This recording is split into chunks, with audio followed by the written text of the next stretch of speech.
Y'all, we are live right here at the Martin Luther King Jr. Memorial Baptist Church. And we said we're live on multiple platforms. So we're live right now on Rainier Avenue Radio. Hello, audience. We're also live on Facebook and LinkedIn and YouTube. But we're live in the room. We're here in community. It's very exciting. It's very exciting. So we are truly excited. If you're on, we're going to have you mute your phones if you're on in the room. But some people said, hey, we were watching you online and we had to come in today, which we're going to have them share in a second. What we are doing today, this is called the Better Together Empowerment Series and the Living Powerfully Experience. This is about getting better, getting healthier, getting happier, getting wealthier, and getting wiser. We're bringing in transformational coaches and the science around transformation. And we talked a little bit about week 1 and week 2. And if you joined us earlier today, we took a couple of minutes around 4:30, 5 o'clock to really provide some insights from week 1 and week 2. Because that was about self-command. We were hoping, right, that if you missed anything and you weren't clear what the next steps are, this is about true transformation. So we're going to talk a little bit about what were some of the things that got you most excited during this process. And why are we here on a Monday, Mr. Magnificent Monday? You coined this phrase. Why are we here right now? And then I'm going to ask you, what are you most excited about for this series? So, Magnificent Monday is a term that really falls from how we perceive from our Sunday day of rest and Sabbath. So, for many of us, that will involve worship, rest, really reflection about the way forward.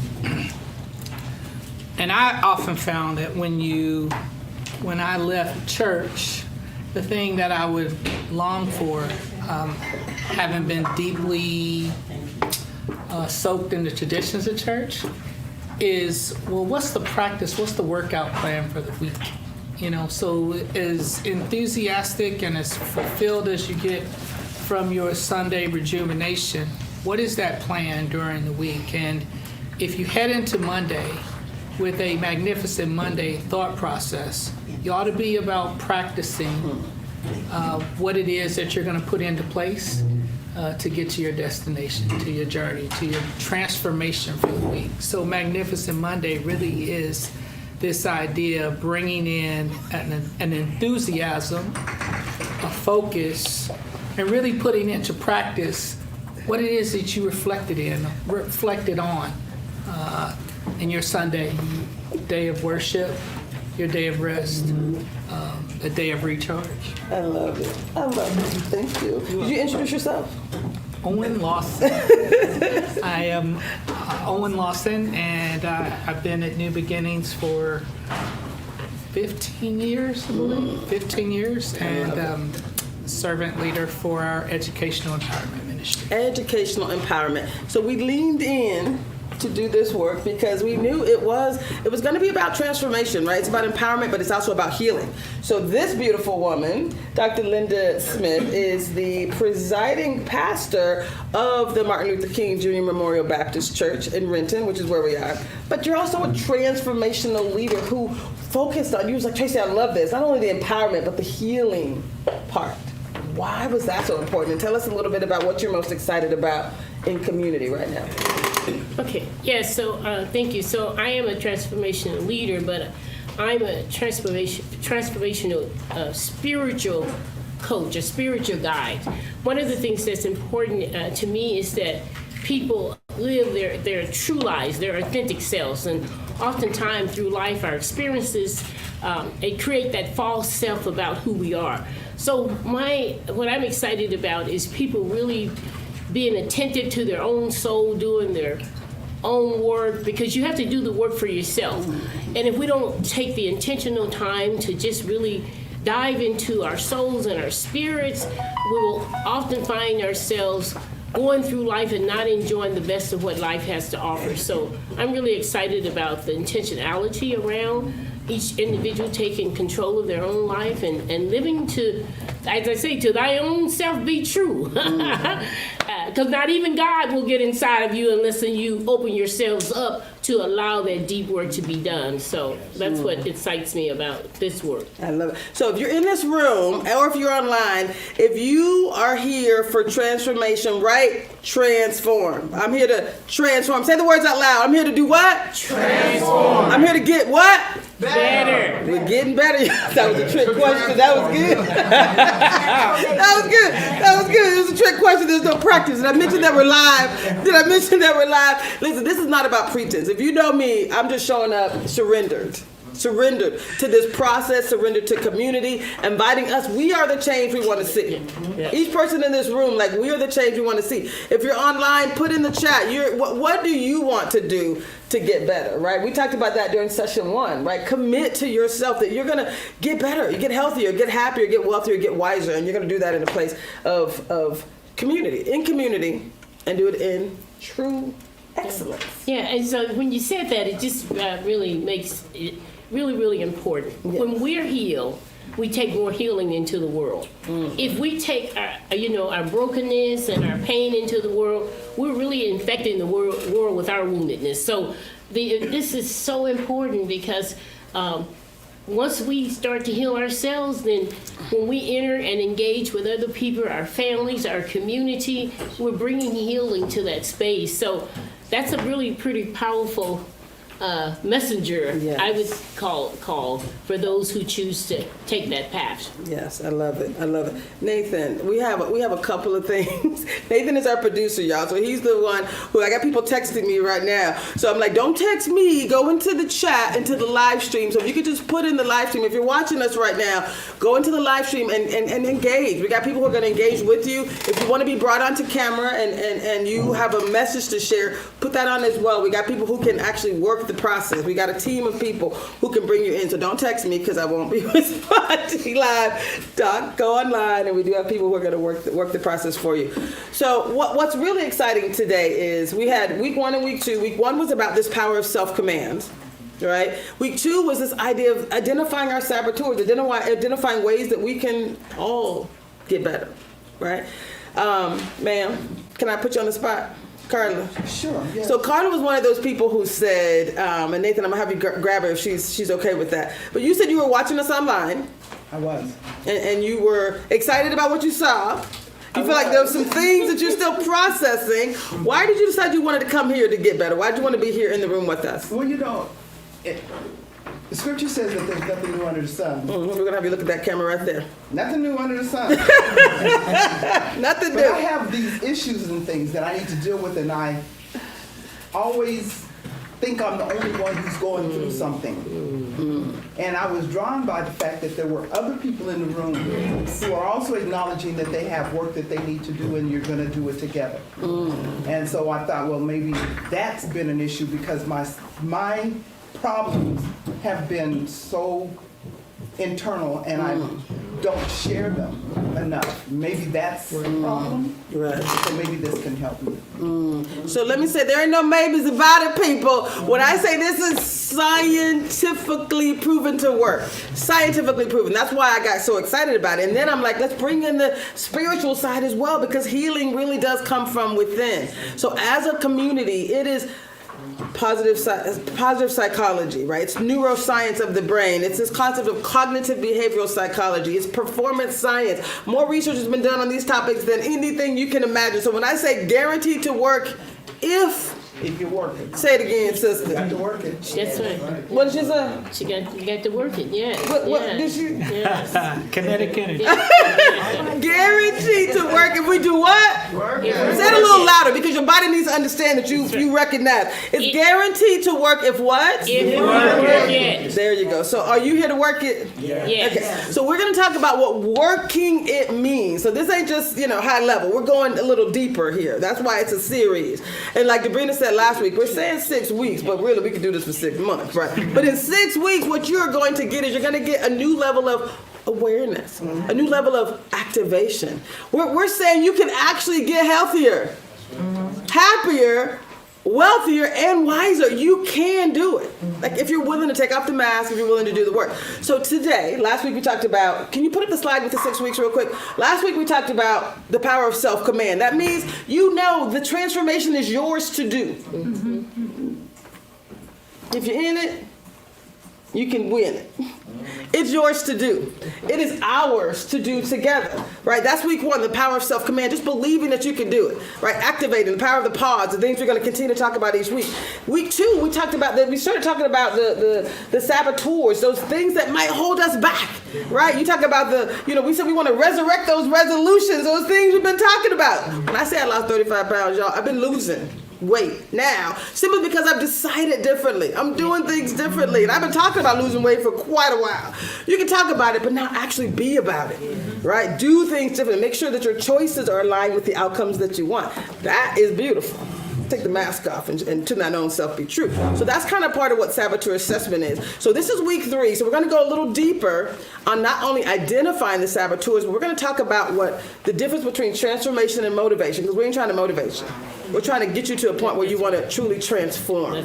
So I'm going to talk about the overview. I don't know if you have that in the slide yet. Do you have the overview? So we're going to talk about transformation versus motivation. That's number 1. Secondly, we're going to actually talk about awareness. There's 3 levels of awareness we're going to focus on. You heard people talk about truth-telling, being true to yourself, taking off the mask. Tears were flowing. That's freedom, y'all. Let it flow. Let it flow.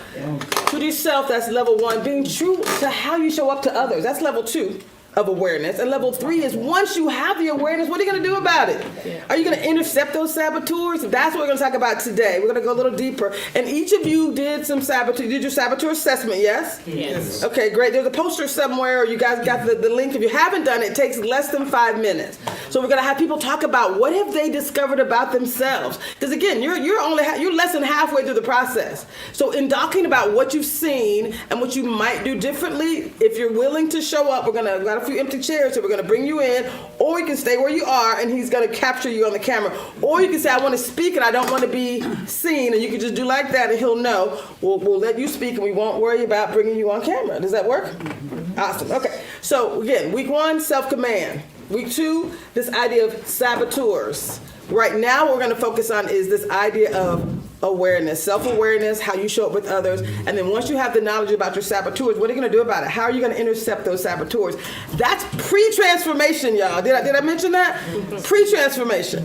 What happens with transformation is the next step. Now I want to think about, why am I even triggered in the first place? Where are these saboteurs coming from? That's now you're going deep. You're starting to look at the beliefs, the root cause, the limiting beliefs. That's the next step. So that's what we're going to focus on next week. And then we're going to do some forgiveness work to say, hey, when you have some energy that has been less than positive, Debrina's going to help us through a process that's forgiveness. And she's going to talk about healing, and we're going to do some work that's going to get some of that up and get it out.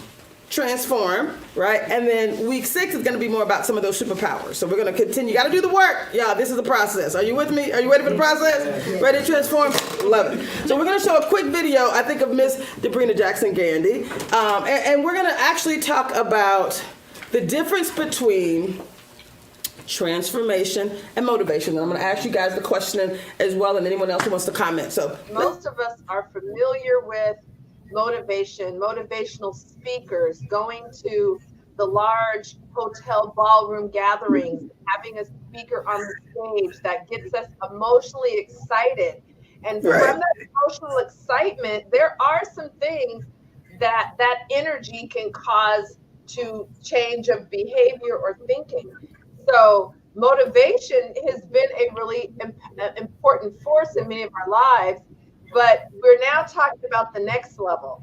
So motivation means that you are getting emotionally stirred up and excited and activated. And from that energy, you now are generating some changes or being propelled to fulfill on goals or a plan or a strategy or a course of action that you might not have had the energy to complete on before.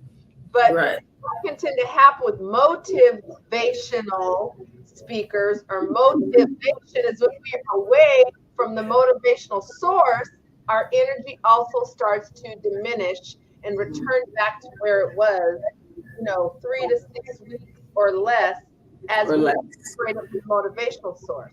So now we're talking about transformation. This is where we're talking about the PhD level, not the high school level. Even though the high school level necessary, right? And so Totally. transformation now is not just improving. It isn't just making some behavioral changes. It isn't just trying to think differently. It isn't just fulfilling on some goals or carrying through on a personal plan. Now we're talking about the deeper work that's invisible to the eye, looking at our core beliefs, which really functions like our core programming, and really becoming a different creature. And I like to use the example of caterpillar to butterfly. So motivational work is about how can I make the caterpillar better? Transformation is about caterpillar to butterfly.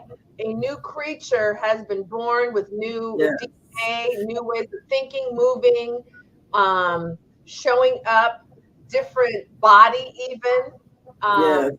So that's what this series is really preparing us for and getting us familiar with is transformation. And that's my lane. And that's why healing is a necessary part if you're talking about transformational work as well.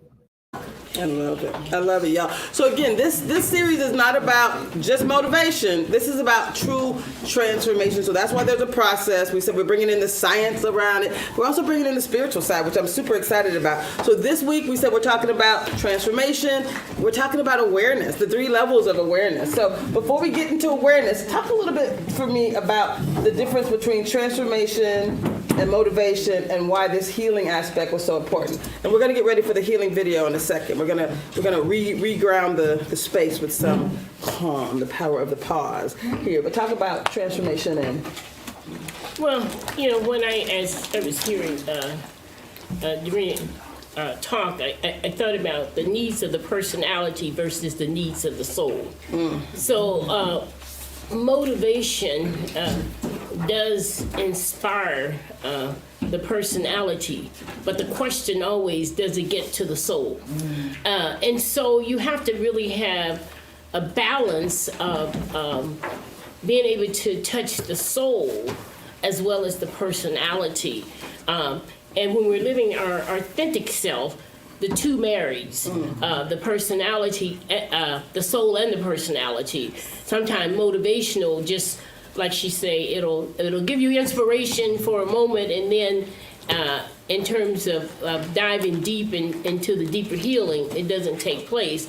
Whereas when you start to focus on spiritual transformation, it takes you to that deeper level of healing the soul, as we say, to bring about the true transformation, really transforming us to become our authentic selves. Yes.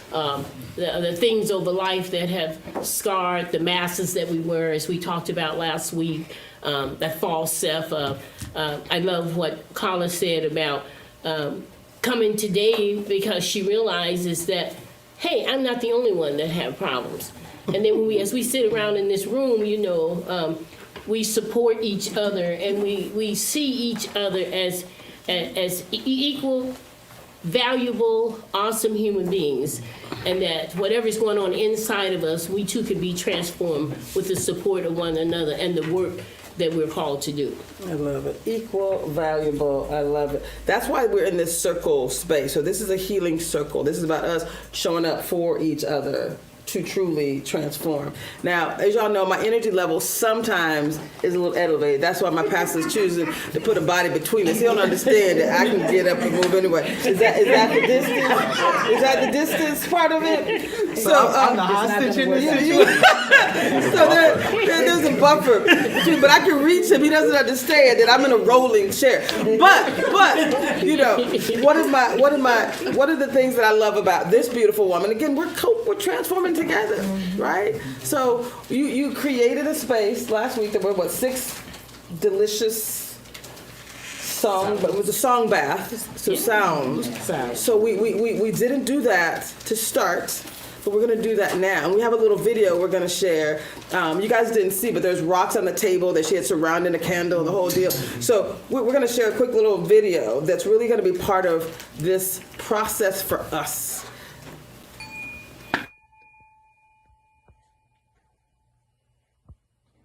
The journey of life that we've embarked upon has taken us on an amazing journey.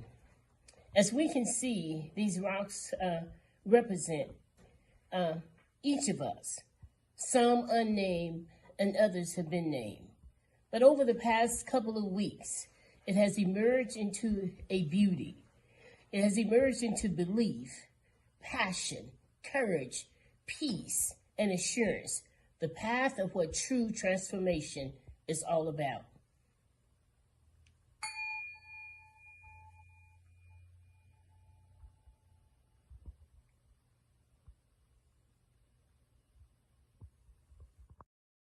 I'd like to talk about the power of the pause.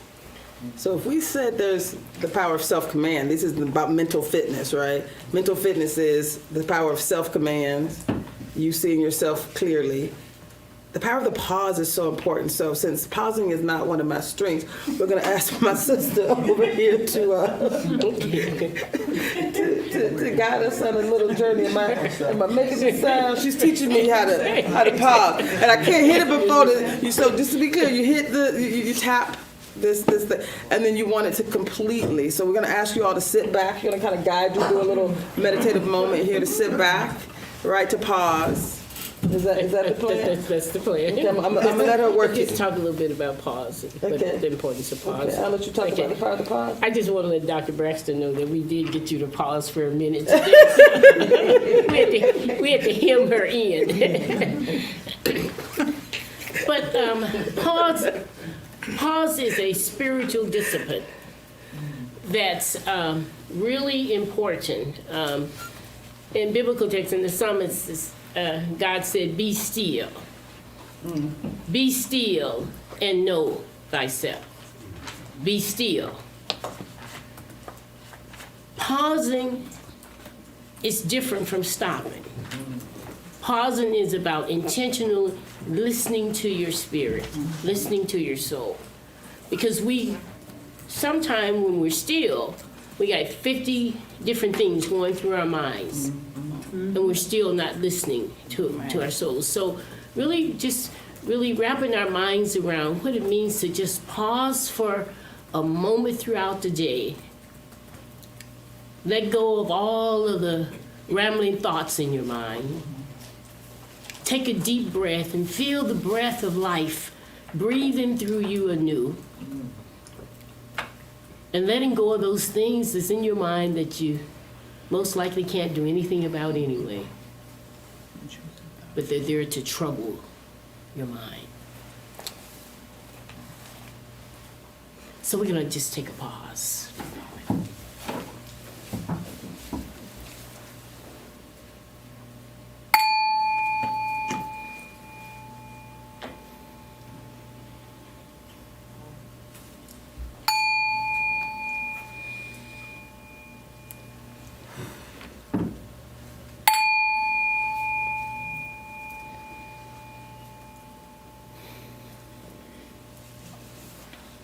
Now reawaken yourself to new life. How you feel over there, Pastor West? So if someone had to, if you had to share a little bit about the power of the pause, what would you say about why that's so important? Well, that's the whole intent behind the Sabbath. If humanity was not made to always be engaged, that this life construct that we are, body, mind, and soul, requires regular, sustained disengagement, or things break down. Mentally, we can't stay engaged, and our mind becomes rattled. Our bodies, there's a point at which they start to malfunction because they simply need to be disengaged. Have you noticed with your cell phone, every now and then, the applications, the page starts freezing, the applications is acting funny, and you just need to shut it down. I took my phone into AT&T. They said, "How often do you shut your phone off?" I said, "I haven't shut it off in months." They said, he said, "First of all," he said, "you got too many open files. You should close these files out." That's a good one, yes. And he said that at least once a day, shut your phone off. And it'll reboot, and then things will work fine. And I find out that when I do that, everything that we make is made in the image of the maker. So the phone is made like us. The phone can't do better than us. So we done made a phone that even as brilliant as it is, that smartphone is not so smart that it continued to act like it got sense if you keep it on all the time. And so with that, for me, as Christians, the Jewish Sabbath was on Sunday. For the preacher in the Christian church, the Sabbath is on Monday. Yeah, well. We raised Jesus up to take his place. So Sunday evening after service through Monday, that's our weekend. That's Monday. So I'm really not supposed to be here today. This is my Sabbath. I'm supposed to be disengaged. Monday is my one day a week where I don't set my alarm. I sleep till my body decides it's gotten enough rest. I get a cup of coffee and I go back and sit in the bed and watch TV or go back to sleep. It's my day to be disengaged, to do the things I want to do, not church or anything. If I want to go and get a pedicure, if you saw my feet up close, you'd say, it's in the interest of all humankind. Man, to get their toes done. It's not good for the world if I get my pedicure. And so it's that pause. Everybody needs a day where you don't have to be productive, so that when you re-engage, you've rebooted, you are refreshed. It's critical to self-care. And some people say, oh, I'm so busy. I take you to Mark, the first chapter, 33rd and 34th verses. We're between two episodes of madness. One that ends where it says, and everybody was at his door. And then the next day begins with, and everyone was at his door. The world was looking for Jesus to come bring his miraculous transforming power to them. And it says that, but a great while before day, in between these two episodes of madness, it says, he arose, he departed to a lonely place, a solitary place, and there prayed. So before he re-engaged them who would empty him, he had to spend time with him who would refill and refuel him. And so when God became human, if God had to disengage, everybody was waiting, he let them wait. Yeah. Tell people, he said, we don't do funerals on Monday. No, well, remember, what if somebody really important died? They'll still be dead on Tuesday. The question is, am I going to be alive on Tuesday? You know what I'm saying? This is why we love him. Yeah. Somebody asked me, your pastor got some issues. I was like, I know, that's why I love him so much. Right? Do you love this? Do you love this so much? And I know I got issues too. That's why right. That's why we're all here. So, someone said, I don't understand what that sign means. Oh, wow. Okay. Thank you. So we have a live audience with Rainier Avenue Radio. He was doing this. I'm like, what? Break. He was saying take a break. So Rainier Avenue Radio, thank you so much. We'll be right back with Rainier Avenue Radio. We're going to continue right here. Thank you so much. Break. I'm like, yeah, no. Sounds like. Exactly. Yeah, put it in the chat or something. I'm confused. He was doing that a while. Anyway, pray for me. So, what I love most about this work is that this is about us, right? This is not we happen to have some people whose voices, right, are we want to elevate in this conversation because of the work that they do, right? We have several videos from Debrina. We were live earlier today, so we're not going to show as many of them as we did last time. So we were live earlier. We went through this series of questions with Debrina. What time were we on with Debrina? 12:30, I think it was. So if you guys want to go back to the same platform, we can. I'm going to bring in some of her comments because one of the things we talked about was this idea of not only transformation, difference between transformation and motivation, but we talked about. Do you want to say anything about transformation versus motivation before I move to the next topic? I think it's been adequately covered. The only thing I would add is that motivation is your inspiration. Inspiration is like a great pregame warm-up speech, gets everybody hollering, screaming, you run out on the field. But 3 or 4 plays into the game, that's gone. Mike Tyson. You're going to win or lose based upon your execution. And so transformation is the process of work that you commit yourself to that makes the difference. You can be motivated to go to the gym, but if you don't get you a good workout that's consistent with your desired outcomes, and Give yourself over to consistently sustaining that regimen. You won't build muscle, burn fat, yada, yada, yada. Same with getting a degree. Same with improving a relationship. Same with a therapeutic program of healing old wounds. It's what work are you doing, sustained, protracted, consistent. That's what makes the transformation the work. Transformation is about the particular work, consistent with what you have said are the outcomes you desire. That's going to get you there. Transformation is a process of work. Yeah. Who's ready to do the work? Yeah. Yes. Can I add Yes. to what Yes. Dr. Braxton had said? And he's so true. The thing I think sometimes is we take on too much, and because we have this whole big plate of things, I want to do this and I want to do that, and we had talked in the first session about the intentionality. And it's better to take small pieces and work with that and then add as you go along, because I think, and I shouldn't say I think, what I've seen and people that I coach have come to realize is just taking on too much is going to overwhelm you, and you don't end up getting anything done. You sort of throw in the towel. But if you're just like, okay, this is what I'm going to do, and I work on that, and then you're really motivated then and inspired because you see the results of the work that you're doing. But we do have to do the work. Can I ask questions? So we have a couple of questions. So I think I got our producer ready to take them. So I know Carla had a question. I think it was related to pause or transformation. Yes, ma'am. Would you like to? Not Carla. Sorry. Lynn, pray for me. Lynn, I know you had a question earlier. Yes. So I had like kind of a generational question. So she's gonna have. He said, ask me to look in that camera. Yes. So I was listening to Pastor Braxton, and I was thinking about what like pause means, but I also think that means something a little bit different to me. So I may pause from my marketing and certain types of engagement on social media, but that doesn't stop my scroll at 8 a.m. when I just want to be nosy, which isn't necessarily beneficial in a lot of ways.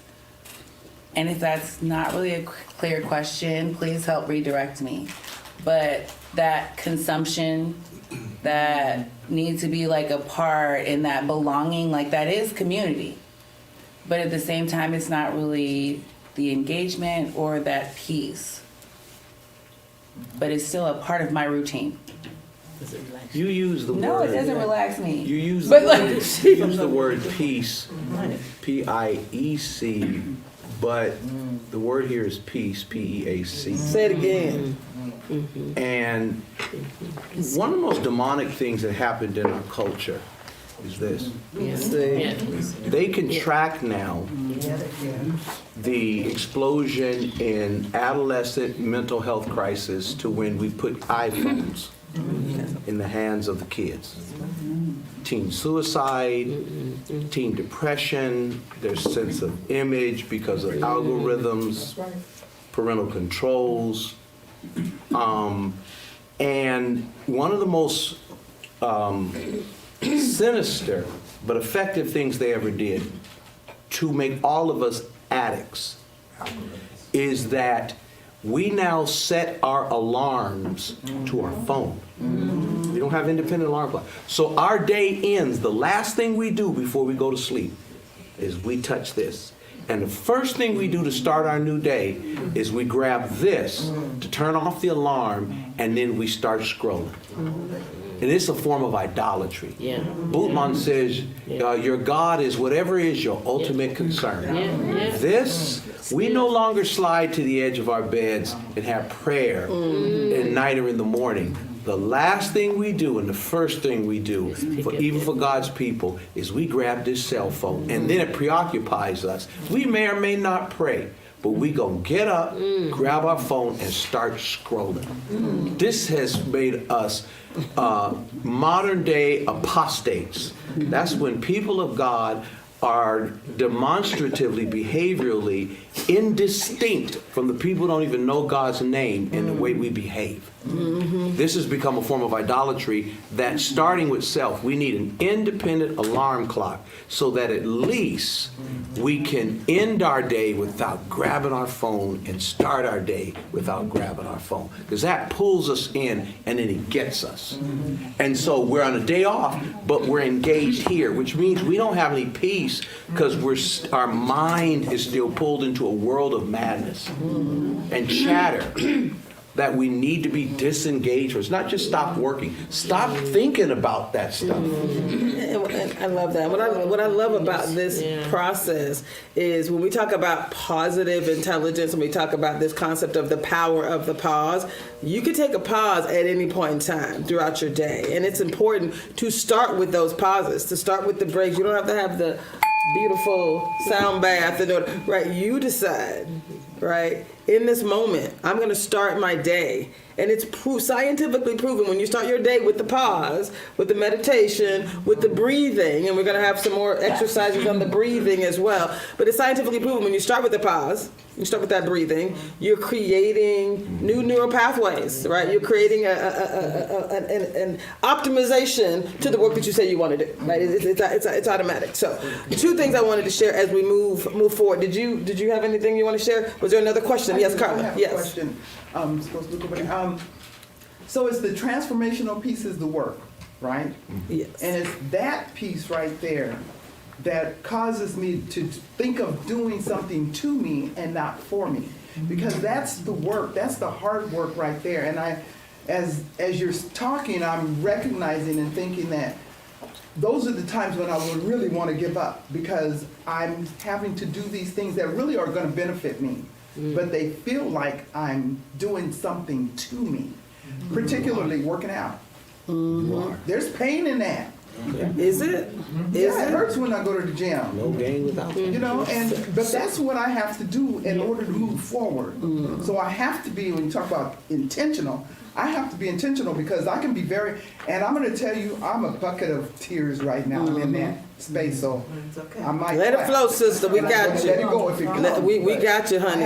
If I'm going to be intentional, because I can be intentional about establishing relationships or doing things for you, but I can't do them for me. And that's where that's got to be my breakthrough. Yes. I got to figure out how to break through that. And part of that is the work that we're going to be doing together. It's the belief work. So this week was really about awareness of self. There's 3 things we're going to focus on: awareness of self, how you show up for others, right? And then what are you going to do when you see yourself? What are you going to do to intercept those saboteurs? Like when you see that I want to do this work, I want to do something for myself, and I'm choosing to do something different. It's the power of the pause. Like we're not just saying it, it is the power of the pause. When you breathe, you're creating a space where you have now decided, right, that this thing that I say I want to do is going to lead to an outcome that I want. When you breathe, you're actually in a different mindset and you're able to do that just one thing. What she was saying, it's not everything. You're not going to the gym 3 times a day. You're saying, I'm going to actually walk around the block. Right? If the gym is painful in your mind, there's probably some limiting belief we can work through. But let's start with what you can do. What's up with that one thing that you can do that is aligned with your goal? That's part of the transformation. It's deciding. So we're going to talk about awareness in 3 different levels. Yes, I think I see a question or comment here. Edward Nubens. You have a comment. So I think because you're so engaged in this work, he's going to have you look into that camera so others can see you. I think that's what's going to happen. Perfect. Yes. I know it's awkward, but stay with us. All right, so for me, 2 comments actually. Yes. So when Dr. Linda was mentioning how we need to stop doing so much in general, like calming your spirit, not being so busy all the time. It felt like she's speaking straight to me because she actually lives right behind me. So I do a million things. A lot of people don't know I do multimedia and I do consulting. But around my house, though, she knows I do a lot of stuff.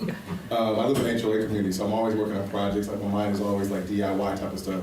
And so it was interesting. I was in a car accident about 2 years ago, and it forced me. I couldn't do anything to the point where I had to slow my brain down. I had to think about just rehabbing my body. It was painful because I had neck and back issues, and all the projects around my house kind of just stopped because I couldn't work on those things.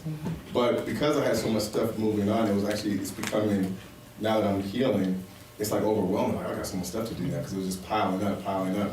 But part of that process, I also know that I want to get better, and I have these visions of what I want to do. It's very clear what I want to do. So going back to what you said, it's painful. It's extremely painful, but I saw Reverend Braxton too, was like, that you got to go through it. In order for me to get better from my car accident, I literally had to go to rehab. I couldn't even move. I had all bunch of stuff going on. But every single day it was a little bit better. Sometimes I went backwards a little bit. But I knew my vision was like, I want to be healthy. And part of being healthy is also getting back into my space at my house. Like, she's probably noticed, like, I've been diligent because my body's better. I've been diligent in getting rid of stuff, like just all that clutter, that mental clutter. It's also represented in my space around me. So it's like, I can't have that anymore. If I want to move forward in life, I have these big lofty goals that I'm working on, but this stuff's gonna hold me back like an anchor around my neck, basically. And so for me, it's just been this transformation piece. When we had the discussion before, you interviewed me at the Hyatt. Yes. We were talking about the saboteurs, and I had my list of saboteurs. Mine was controller, restless, pleaser, hyper rational. Those were the top 4. When I thought about it, I've transformed a lot since then. I was reading through this today. I was like, yeah, I'm not as much as a controller as I used to be. I still am. So I want certain things, especially because of the way I grew up. I didn't grow up with a lot of money. Didn't grow up with a dad. So a lot of things became a man a little too quickly. And I grew up in a CD during the crackers. So I dealt with a lot of stuff. But I also recognize nothing's going to happen if I don't put the work in. So at the end of the day, I know I'm not going to fail myself. I have a strong belief in God and faith, but I also know I got to do the work. So at the end of the day, even if it's painful, I'm like, yeah, but it's going to be more painful for me to look back and wish that I had to do the work versus not doing the work. Can you say that? Look directly into the camera and say that real quick. It's going to be more painful if what? It's going to be more painful to have regret, to look back and realize I had this time to do certain things and I just didn't accomplish those things. For example, one of my friends' mother passed away. Anthony Shucraft's mom passed away when I was out around Gallup at one of the culture churches out there, and she did a lot in the community. And so when I go to funerals, it's a sad time, but I also think about she lived a great life. She had a lot of people that she served, a lot of things that she did. I saw it through her family. But you look back at your own life and like, damn, what am I doing with myself? There's only so much time. I'm not promised to live till 74 like she did. I'm only 49 right now. I lost a lot of friends between that period of time in the last 10 years. Or not, the last couple of years, we've lost at least 10 or 12 guys in their 40s. So I'm looking at it like, I need to be healthy. I need to be aware of what I'm doing. I can't give all my energy out to the community, so I got to take care of myself too. But I do stuff in the community always, but I got to protect my own peace. So that's all. I love that. That's beautiful. I'm glad you mentioned the word pain, because one of the delusions and the real distortions of our pill-popping Western culture is that the goal in life is to be without pain. Pain is normative in life. The question you have to ask is, because there's no painless existence, not in this mortal life. The question is, which pain is worth it? There can be the proactive pain that is the cost of enlarging, of bettering, advancing. Or there can be the default pain of not stepping up to something. So to go to school to get a better education to qualify for a better job, which it then can command a higher salary, better housing, better neighborhood, better health care. It's painful to get that degree. To not get it, and then to have a lower income or no income, chronically underemployed, under income, so that you're living in substandard housing, a poor neighborhood, poorer schools, inadequate health care. There's pain involved in that. Pick one. To go to the gym and work out is painful, no gain without pain. To not go to the gym, and then you got swollen ankles and bad knees, and to go up a flight of stairs, you got to stop and catch your breath. Both are painful. Pick one. To be in a relationship, you got to go to some counseling and work some things out and talk through some tough stuff. That's painful. To not do it and you stay in a high dysfunctional relationship is painful. Which one? Pick one. You don't have a choice between pain or no pain. You have a choice between a constructive, proactive pain that leads to betterment, or a default, destructive pain that is simply an ever-increasing decline of life and possibility. So pick your pain. You got an amen corner up in here, Pastor. You're like, They're like, see, okay. She's like, you heard her. Right, that's the beginning of our transformation, y'all. What's exciting is, Carla, when you hear that, what do you think? I gotta pick one. And you're picking the one. Painful either way. You've been picking the wrong one. Picking the wrong one. Say it again, y'all. Say it again, sister. I don't think he heard you, nor did he have you on I've camera. been picking one. Yeah. Been picking one. Yeah. Been picking the wrong That one. don't lead nowhere. Yeah. Right. So, guys, that's what getting better together is all about. Picking the right one, choosing to level up. So, thank you so much for saying that. Yes, ma'am. So, because a few minutes ago, I think Pastor Reverend Linda said something about particular work. Yes. So when you're picking, Yes. you're picking your particular work Yes. that's going to serve you the best. Yes. So it's a particular work. And I love that you said that. So again, there are lots of assessments you can do. The reason I shared with you all this saboteur assessment, it's just one of many. But it's very targeted on this concept of transformation. I have like 6 different certifications regarding transformation, etc. It just happens to be the one that I actually think is the most effective for the work that we're trying to do in community, just to be clear. So it helps us to see ourselves, but it's one of many. I just want to say that. So when you say it's particular work, it's particular for you, it's very different for you. Like I said, based on your experiences in life, we each have different saboteurs, different triggers, different things that's gonna hold us back. I like touching people who don't want to be touched. You know what I'm saying? Like I read, I do the thing, I get a little, I understand I got some issues. I do, I understand, and it amuses me sometimes, right? And so, see, now you need 2 people. You need 2 people, but I will switch the next time. See, he didn't know I can still reach you. But what I love about this is we get to decide. So how many of you did your saboteur assessment? I'm off script, it's okay. We all did the saboteur assessment. So did you find anything in there that is truly aligned to something that is holding you back from a goal that you say you wanted? Raise your hand. Anybody felt like there was some truth in it? Was there any truth in it? I'm sorry, can you raise it a little higher? It's okay. It's okay. So there was truth in it, right? So the truth is truth for yourself. So again, we talked about the 3 levels of awareness, right? We're going to talk about awareness, meaning being true to yourself, truth telling for yourself. Right? Looking in the mirror and being willing to take off the mask, which we talked about previously, that's for you. Just about you and you. Don't nobody else know. This is about you and you. Choices that you're making, because we're not going to be there at 6 o'clock in the morning when you decide you want to go walk on this beautiful spring day. Just walk around the block. That's you. You ain't got to go to the gym. Matter of fact, have you heard of Girl Trek? There's a thing, right? People show up, right? I'm part of Girl Trek, y'all. Listen, choices that you make, you can walk alone, but you still have a community of people who are aligned, who it's better together, right? So just we'll talk. So we have an opportunity to get better by seeing yourself, by choosing to truth tell for yourself. The second level of awareness is this idea of how do you show up for other people. We're going to talk about each of these real quick. But how do you show up with other people? How are people experiencing you? How are their saboteurs potentially showing up, not allowing you to achieve your goals, but also impacting other people around you in a negative way, right? And the third is this idea of once you see yourself and you see how you might be impacting others, what are you going to do about it? Are you going to intercept those saboteurs? So this is what transformation, and this is pre-transformation, because transformation happens after you've done this awareness. You've gone deep on awareness. Then I'm going to do something different. It's about information to activation. Does that make sense? So then we're going to get to the root cause. Well, why might I be choosing wrong? That's the why. That's the beliefs, the limiting beliefs. That's next week.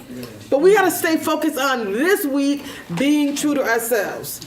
So if you haven't done the saboteur assessment, they're going to put it in the chat again. It's positiveintelligence.com. You're going to go to discover yours, know yours, and we're going to work through that. But let's talk really quickly about the 3 levels of awareness. Level 1 is being true to yourself, putting that mirror up. Pastor, you talked about, being triggered sometimes, and, again, I got issues. So, we all have those. So what would you want to say, anyone up here or anyone in the room, but we'll start with these people here. What do you want to say about being true to yourself, the importance of truth-telling and awareness, self-awareness? Well, I think for me, and I want to go back to something Dr. Braxton said about the phones. If you notice, the latest trend is everybody is changing their face. What do they call that? Avatars. The avatars. Avatars. So and so it come to me is that people don't like themselves because so think about the impact of that in a year or maybe less than a year. And matter of fact, I called a friend of mine on the East Coast today and asked her did I need to get a counselor for her. Just because she was doing all of these faces. Now, it seems like it might be fun, but think about the impact that it's having to the mind. It's telling me that I don't like who I look like, so I'm making myself up to all of these imaginary things. And so when you think about that in terms of a person's psyche and their personality, what is that doing? So I think when we see these kind of trends and our life experiences and our life encounters is to always step back from it and ask the question, perhaps, how is that impacting my life? What kind of life is it leading me to? It's almost like the pain question, which pain am I choosing? But is it leading me to a life of peace and happiness and healing, or is it leading me on a path of destruction? Maybe that's a really hard question to ask about that.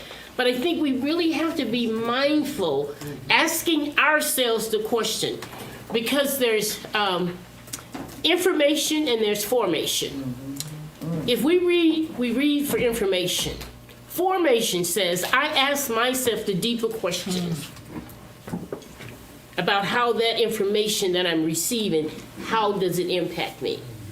And so I think that's really important, I think, when it comes to really thinking about just knowing ourselves. We got to know ourselves in order to be able to be transformed. And that requires that we inquire into our souls all the time. Thank you so much. I love that. Now, I know we have Pastor Braxton, who is leading an amazing experience that we're all going to participate in around Juneteenth, right? Sounds of Black folk.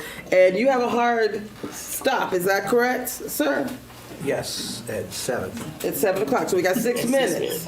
So I'm gonna give him an opportunity to answer these 3 questions, which you got earlier, right? This concept of anything you want to say, any comments you want to make about being true to yourself. That's level 1 of awareness. Being true to how we influence others. That's level 2. How others influence us, experience us. And number 3 is this concept of intercepting those saboteurs. Once we have that awareness, what we're going to do about it? How do we choose the right pain? Well, if you all remember New Jack City and Pookie.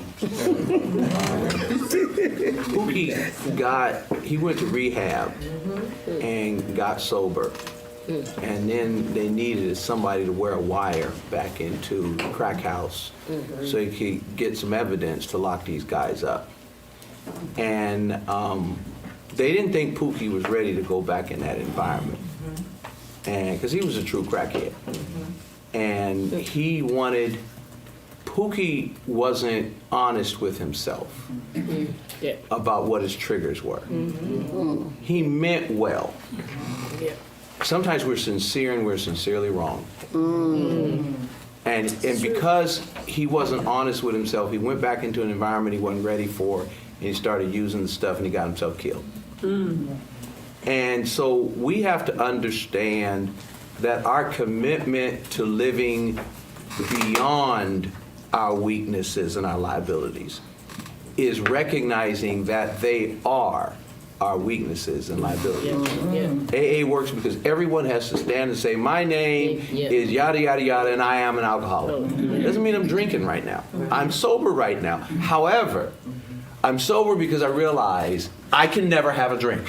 And I'll never think that that's gone now. No, there's a proclivity there. And so I think being honest, we don't want to be Pookie who means well and put ourselves back in certain situations where the outcomes are predictable. The enemy can get me easier in certain areas than he can in other areas. And you have to be honest about what your weaknesses are, because the only thing you have to offer people is yourself. So you have to, the best way to protect what you mean to other people is to protect yourself for yourself. That's good. That's good. And so I just think it needs to be honest about what your triggers are. And there's no shame in that you have triggers. We all have them. Just be honest about it and live your truth, and don't let anyone tempt you into putting yourself in what you know is going to be a compromising situation. I love it. So we're going to pause real quick. We got to say goodbye to the Rainier Avenue Radio audience. Thank you guys so much, and we're going to continue right here live. Thank you, Pastor Braxton. So yeah, we're talking about being true to ourselves, being true about who we are and what we are. What about this concept of what Ms. Carla was talking about, and what I know I heard these three people talking about earlier? This concept of intercepting those saboteurs. Like, you now see it. I see that it's probably not the right decision. What would you say about how we choose differently? Well, I think it's kind of what I just said in terms of intercepting them. That, Israel has this dome, this military dome that intercepts incoming fire. So Iran recently sent a bunch of rockets in, and with the help of the United States, they picked off all those rockets. So they can come in, but they don't get in. And part of everybody has to have their own dome, their defense dome.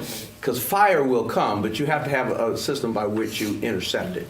Yes. And part of it is your support group, having people around you if you go out, and you know that there's going to be alcohol at this event, and you're not supposed to drink, and so forth. So you have people with you who are going to be keeping an eye on you through the evening.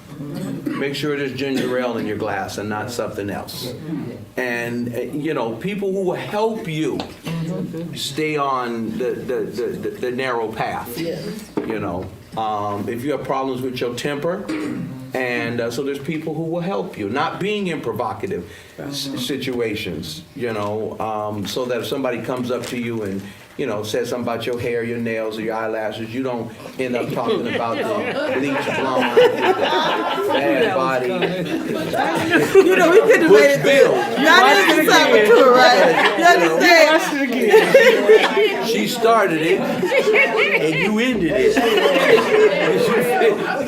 She got. So you got to have people around you to say, okay, here this bleach blonde come. You need to go over here. I already know what you gonna do. And then sometimes just little things like putting Owen in between me, so I don't get violated on there.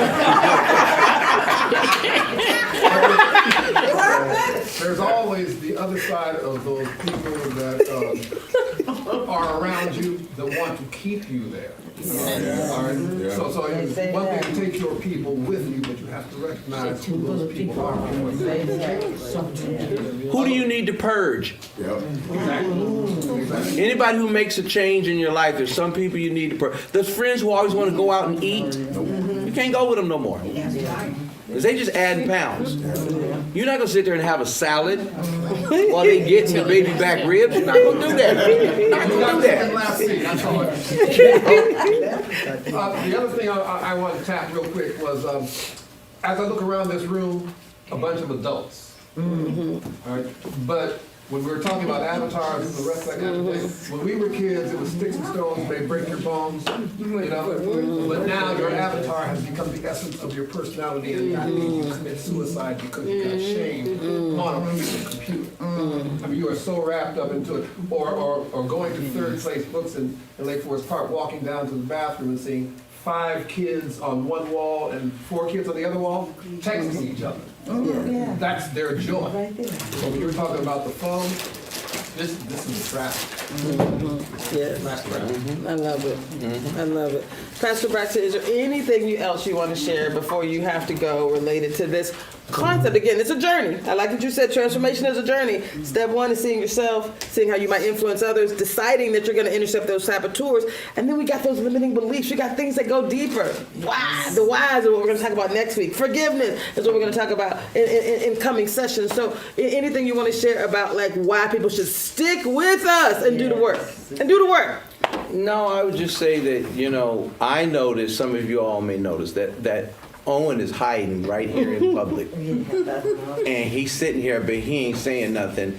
And he's a Morehouse man. And so he's got a whole lot to say. So my parting words are, what's on your mind, Owen? Why he go get the chicken? It's very interesting you should say that, because I'm sure you made the observation that I was not at church. I watched online yesterday. So I was watching 3 commencements of kids who graduated. Morehouse, Spelman, and Clark was on Saturday. But I bring that up because it was my plan to be in Atlanta, to watch those kids move across the stage. Because whenever I recruit kids, it's my commitment to be at their graduation. What I've learned over the years is what I say to them on their day of graduation is, welcome to the commencement. The commencement of the next transition of your life. But before you move into the next stage, God is always in the present. God is always in the present. And it's important for us to center on that reality, because in centering in that reality, it brings us back to the essential truth that you have everything that you need in this moment to do what God created you to do in this moment. Yes. And if that choice is of what will be your choice, what will be your agency as we move to celebrate our freedom next month. What does that mean to each of us? What will we choose? When we think about, our practice, our faith practices. Jesus in the Garden of Gethsemane had to make a choice. What was it that Jesus would choose? And that's the simple standard. If Jesus had to make the choice, then as painful as it may be, let us be about that word.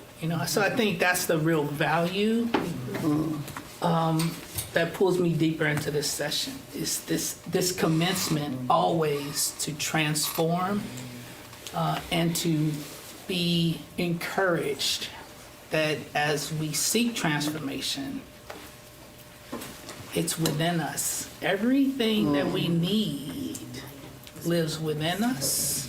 We have to be courageous enough to open and see that, and then move to what it is that we believe and see and have faith in. Y'all love that. We love it. We love it. We love it. Pastor Braxton, thank you so much. Do you want to say anything about Sounds of Black Folk? Because we know we happen to elevate that. Songsofblackfolk.org, one word, SONGSOFBLACKFOLK.org. Songsofblackfolk.org. Songsofblackfolk.org. Get your tickets. Also, you can purchase, pre-order your copy of the Songs of Black Folk album, limited edition, only 500 copies. When they're gone, they're gone. God bless you. Thank you. Thank you. Yes. So, yeah, we were talking about, number one, again, levels of awareness. And I got a couple people up here who I know Edward, I know Dr. Carter, you had some conversation potentially to join us, so you're more than welcome. Cassandra, you're more than welcome. We can bring a few more faces up here. Yeah, I'm just saying, well, you're more than welcome to join us. Yes, ma'am. Did you have something you wanted to share real quick? Yes. I really said, because it speaks true to what we've always said before. So hold on one second. We're going to help him to get the camera on you. Go ahead. Speak a little as well. that I liked what he said when he spoke truth to the fact that we put on masks or we fake it till we make it. Those terms that we've had used in our community. The reality is God created us to be special and different, and we allow certain situations or people or even knowing who your saboteur is to change who we are, rather than just say, that's my saboteur. In certain situations, people have said controlling. Other situations, too outspoken in charge, whatever they may be. But that's who you were created to be. So I know sometimes we look at those things, we say, oh my gosh, I'm a horrible person. I be doing all of this stuff. But like I said, once you do the work and transformation, you get to the point where you like, I accept those are me. And in certain situations, those things are there for you to be able to move forward in the things that God created you to do. Because somebody in the room is waiting for you to do it. When you don't do it, because I find myself in the situations all the time that I speak out a lot. And when I see it, I call it, and no one says nothing. And I be like, then I go home. Honestly, I go home and be like, dang, I should have been quiet. Why did I say what I said? I do that until the phone calls start coming. Girl, I'm so glad you said that. Oh my gosh. But I'm like, why didn't you say that when I was there? Because then I'm the one that always looks like there's a problem with me. Controller. Somebody got to be in control. I own it. Somebody got to be in control. Somebody's not. But it doesn't always feel good. But it's who God has called me to be. So when I recognized that and grew into that, I'm like, okay, God, I'm going to be the controller that you tell me to be, or what I'm supposed to be at that particular time. Because, like you said, when you leave, somebody else will say, I wish I could have said that, or I wish I could have done that. They're still walking the path, getting comfortable with who they are. But it's okay to get comfortable with yourself. Right. Yeah, so I think we have a question, and I know we got some comments. We got some other people up here who again, are going through the process, who are able to share. Do you have a question or a comment? Just a comment. Yes, please. Last week when we were talking about our saboteurs, Yes. we stated that we were going to talk about the gifts within having those particular saboteurs. Yes. So I just wanted to just bring that back to our forefront. Thank you. So we will do that here momentarily. We're going to let these ladies talk, and then I'm going to come back and provide a little summary. So I'm going to start this way, and then I'm going to continue to flow. So you heard us just talk about this concept of awareness for ourselves, awareness of how we impact others, and then it sounds like the focus really needs to be how we're going to intercept those saboteurs, right? So being able to be aware of self, aware of how we impact others, and then intercepting the saboteurs. What are your thoughts? Well, I think we always have to be aware of how it's impacting us. And sometimes we have to think about the fact, well, first of all, how do you feel about it? I mean, if you're feeling not so good about how you're responding to something, then we always need to step back and check ourselves. And I think that's where the Spirit comes in and keeps us centered. Sometimes, though, like I say, that support, that voice around you say, don't do that. I was having a conversation with someone over the last couple of days, and the person said, don't do that. Don't do that, Reverend Linda. And, and that just really centered me and brought me back to myself. But my mean self, my human self, wanted to just lash out. No, really. Right. But because God knew that I wasn't listening to God's voice. So I think so. I've learned, and I can tell you what I've learned from myself is that always feeling like it's not okay. It's not okay to always feel like you got to be in control of a situation or a circumstance. Because sometimes we have to just step back from it and take a deep breath. And sometimes people will edge you on to do things that they should do for themselves, But so that's a hard one. So I think it's really about balancing when we're in situations, when we're in conversations, and in community and relationship with one another. How important are the relationships in the room that I want to maintain and keep track of and hold on to. Let me just say this quickly. I was a spiritual coach for pastoral leaders for Seattle University for about 12 years. I coached probably about 35 pastors. And I'm talking about pastors who had doctorates and bachelor and everything, and all of the credentials. But one of the things that I found out as I did the spiritual coaching with them, they were tormented in their souls. So they found themselves always at conflict and at odds with the people that they were being called to lead, because they always had this like controlling and power. And just, in walking through that, I mean, it's just such a great testimony that so many have reached back out and say, hey, that was just really powerful, opening me up so that I could see myself and how when I thought I was right or I was in control, that it really was impacting not only me, but it was impacting the people around me. So I that's why I say it's inner work, it's personal work, individual work, and how we carry ourselves into the world is how we bring healing to the world. So I love it. So thank you for the question. I had several people actually text me and they wanted to actually have the same conversation about your saboteur. So if you've done the saboteur assessment, everyone in this room has. I got 27 people on the line who said yes, we have as well. So that means we got some conversation to have. So saboteurs is step one. So we said there's multiple things we're bringing into this conversation. And when you think about the saboteurs, it's what are those things that are overused? What are the strengths that actually have been successful for us in thriving in life? When they're overused, that's when they prevent us from having maximum performance, from having really well-being, maybe being a little overstressed, having anxiety unnecessarily, because these saboteurs are telling us things that aren't true, influencing other people around us, maybe not in a positive way, so it influences our relationships. So it's when those saboteurs are overdone.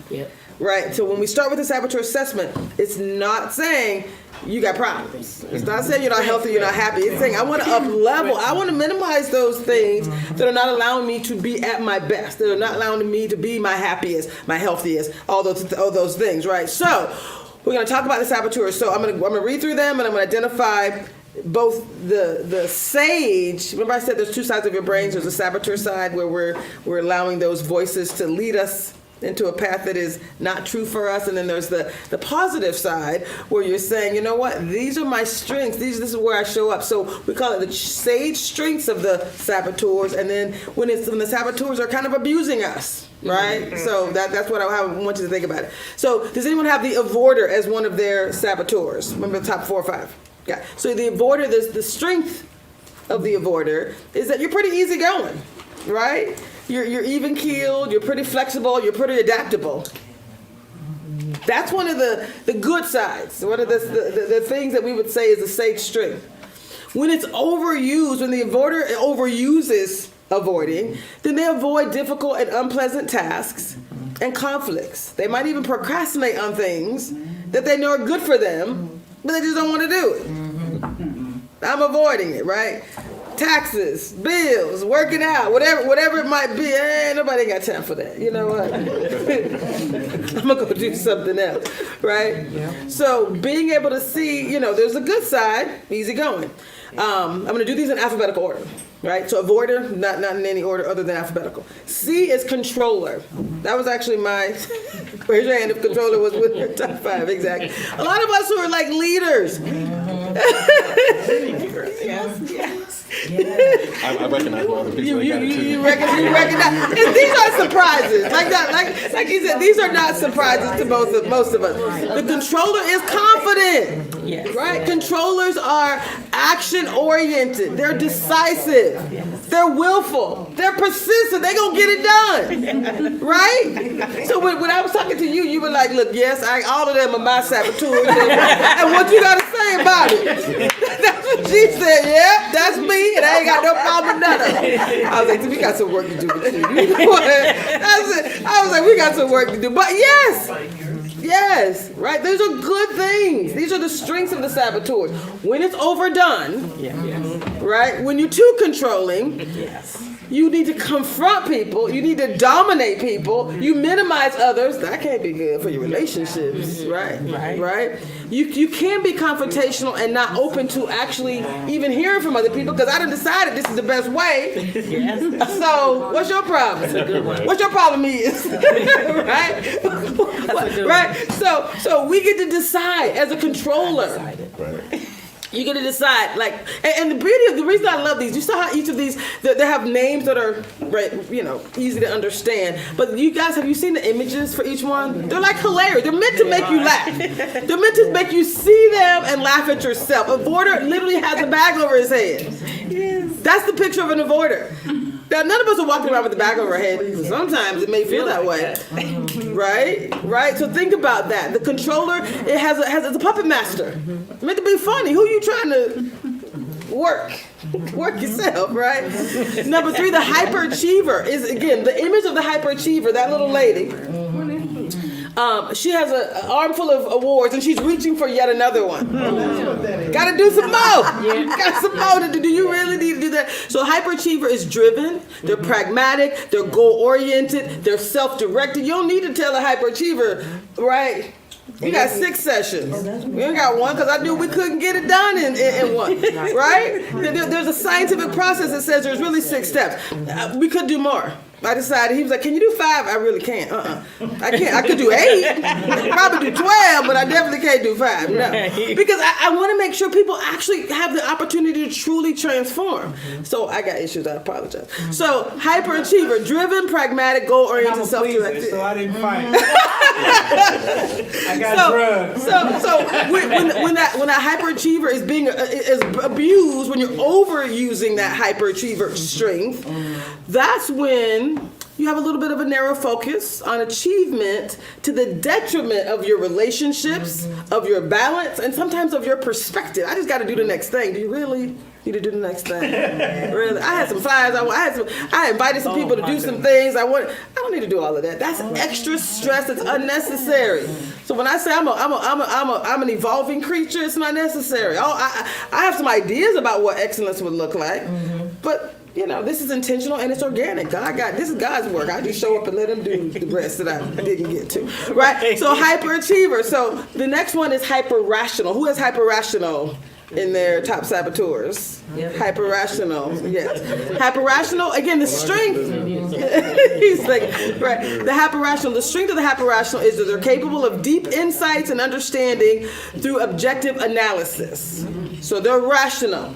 And the picture of the hyper-rational, did you see, it looks like a robot that's winding himself up, right? So the challenge with the hyper-rational, when it's overdone, when those skills, those strengths are overused, it's an excessive reliance on this idea of being rational when you're dealing with people and emotions. Irrational. Right? It's like emotions are messy. Nobody got time for that. So if somebody's emotional, you're like, no, not today. Shut them down. Shut them down, right?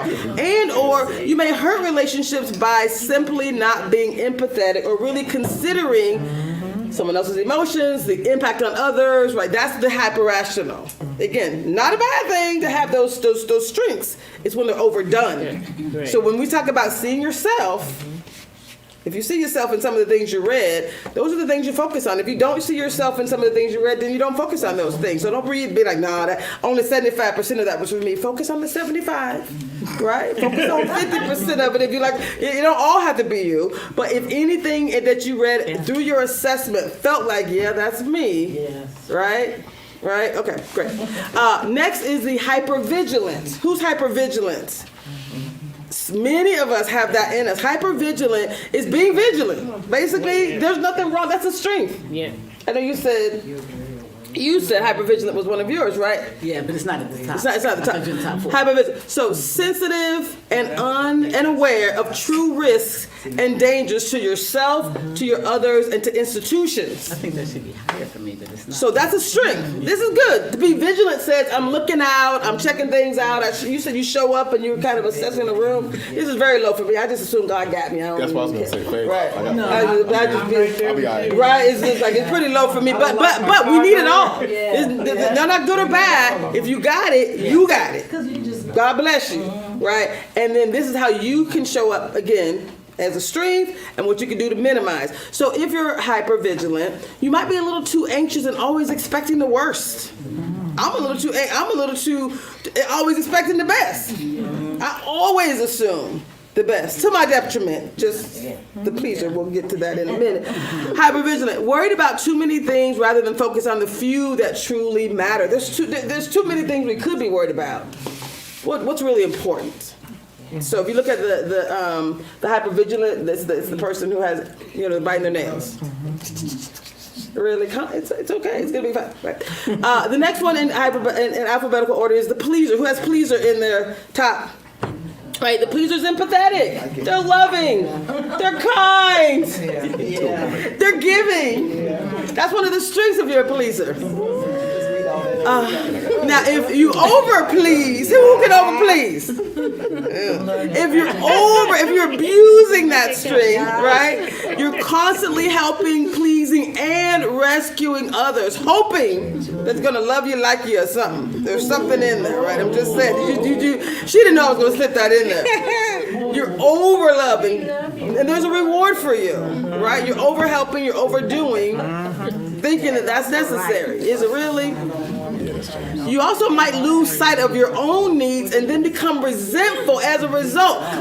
More people that I coach, I'm telling you, leaders are like, I overgive. Whether it's your children, whether it's your spouse, whether it's a relative who you're like, well, I made it, so I got to give, I got to do. Yeah. No. Right? No. Again, it's balance. You got to choose. So that's the power of the pause. Whatever you used to do, you don't have to keep doing. That's the beauty of this. That's why we use the term the power of the pause. If you're about to go into the over, it's a strength. And we're not saying let go of the things that you do well, that are easy for you. We're not saying that. Right? We're not saying let go of it. We're saying when you about to take your hand off the hot stove, you know when you're moving a little bit to the left. Well, you know when you're going a little bit in the right. If true north is here, and this is using my best powers, and you start leaning to the right, that's like bringing yourself back. Take your hand off the hot stove. You don't have to go there. That's where you normally would have gone, because that's the whole point. But now you get to shape things differently. So back to the pleaser, losing sight of your own needs and becoming resentful as a result. Having something to say about something you just did for somebody else. Come on now. Come on now. Okay. Stickler. Alphabetical order. We got 3 more left. Stickler. Who has stickler? A lot of people have stickler. And what I love about these, when you do this free assessment, y'all, I always start at the bottom. Because the bottom talks about the origin of where they might come from as a child. And if you read that and you're like, yeah, I can see that. And if not, take what works for you. But when they go, you're not in trouble for having any of these. We're humans. We all got all of them to some extent. So let me go back to stickler. Stickler has high standards. The stickler, I love the image of the stickler. Y'all see the stickler has a magnifying glass and a pair of scissors, and he's cutting the lawn. That's a bit much, right? It got to be even, right? So when you see that, it should be a smile. Like, okay, here we go. And you're talking to your own self, be true. You're not talking. And by the way, do not use this as a weapon. Oh, I see your stickler. Right. I see your stickler. Yeah. See yourself. Point all them fingers. Crazy too. You can. Point all them fingers. And you can share this with other people, but let them have their experience. You're not trying to have an experience with someone else, mama, daughter. Hello. Sister. I know y'all came together, right? You're not having an experience with someone else. I'm just saying. She just said she thought y'all was sisters. Isn't that a compliment? Thank you. I did too. Yes, sir. How many saboteur profiles? 9. So there's 9. So there's really 10. Let me finish the last 2. Now there's really 10, but there's 9 what we call accomplice saboteurs, and restless is number 8. So restless is stickler. High standards, detail oriented. Right? There's nothing wrong with that. You're getting it done, and you're getting it done with excellence. That's the stickler. Right? But if you see the image, right? The image is you're cutting the grass when you ever get that little bit too detail. It ain't really necessary, right? You get to laugh and talk it out. Yes, sir. I got someone that one. So let me finish this list. I'll come back there. So restless. So that was stickler. High standards and detail oriented. Able to bring organization and order into ambiguity and chaos. These are strengths. This ain't a problem. I'm not asking you to do this thing and be like, oh, woe is me. No, you like, when she said, these are all my strengths and praise God for me, all of me. I was like, Lord, look at us. Look at us. Yes, and. Right? So we'll go back to the stickler. High standards, detail-oriented, able to bring organization and order into ambiguity. I got this. We got this, right? When it's overdone, perfectionism can be applied to too many things, causing anxiety and discouragement, not only for yourself, but those around you. I can never please this woman. Right? I'm joking, not you. I was just saying in general. I don't know why I'm looking at her because I know I can say that. Right? I know, because I love this. She's helping me to program manage this, so I can look at her and she know I mean no harm. I don't know if this is one of her things. But what I'm saying is stickler, right? So being a perfectionist can be applied to too many things, causing anxiety and discouragement for those around you. You can be too self-critical. Why am I pointing at you? Too self-critical and often disappointed with others. And you freaking people out around you. Right? It doesn't really have to be. Come on now, calm down, everybody. Come on. So that's the stickler. So I love the energy. So again, in alphabetical order, you got two more. Restless. Who's restless? That was pretty high. Many people have restless. Restless is high energy and vitality. One would think I'm restless, but I'm actually not. Believe it or not. Like I don't have to do a lot of things. Believe it or not, I don't know. It's pretty low on my list. But I am high energy. Open, curious, and spontaneous. I have issues. I didn't say I didn't have issues. I just said restless. That's not what about it. So high energy and high vitality, right? You can see that person is active. They're doing a lot of different things. They're open, they're curious, and they're spontaneous. Let's go. Let's do the next thing. If you don't do it within a certain amount of time. Right. So these are the strengths of the saboteur. When it's overdone, guess what happens? There's a constant need for busyness, rarely at peace with the current activity. So you get to self-regulate now. Now you get to self-regulate, right? Spread too thin and follow through suffers. Spread too thin, got too many things going on, and follow through may not be where it needs to be because you done moved on to the next thing, even if thing one isn't done because I'm restless. Again, the strength is I'm high energy. You want to get stuff. So if you think about a team and you're building a team, you know where to put people based on their strengths. You also know how to shift people. That person who might be hyper, think of the stickler, thank you very much, might be the closer. Get the hyper, think about it. So you guys understand this concept, right?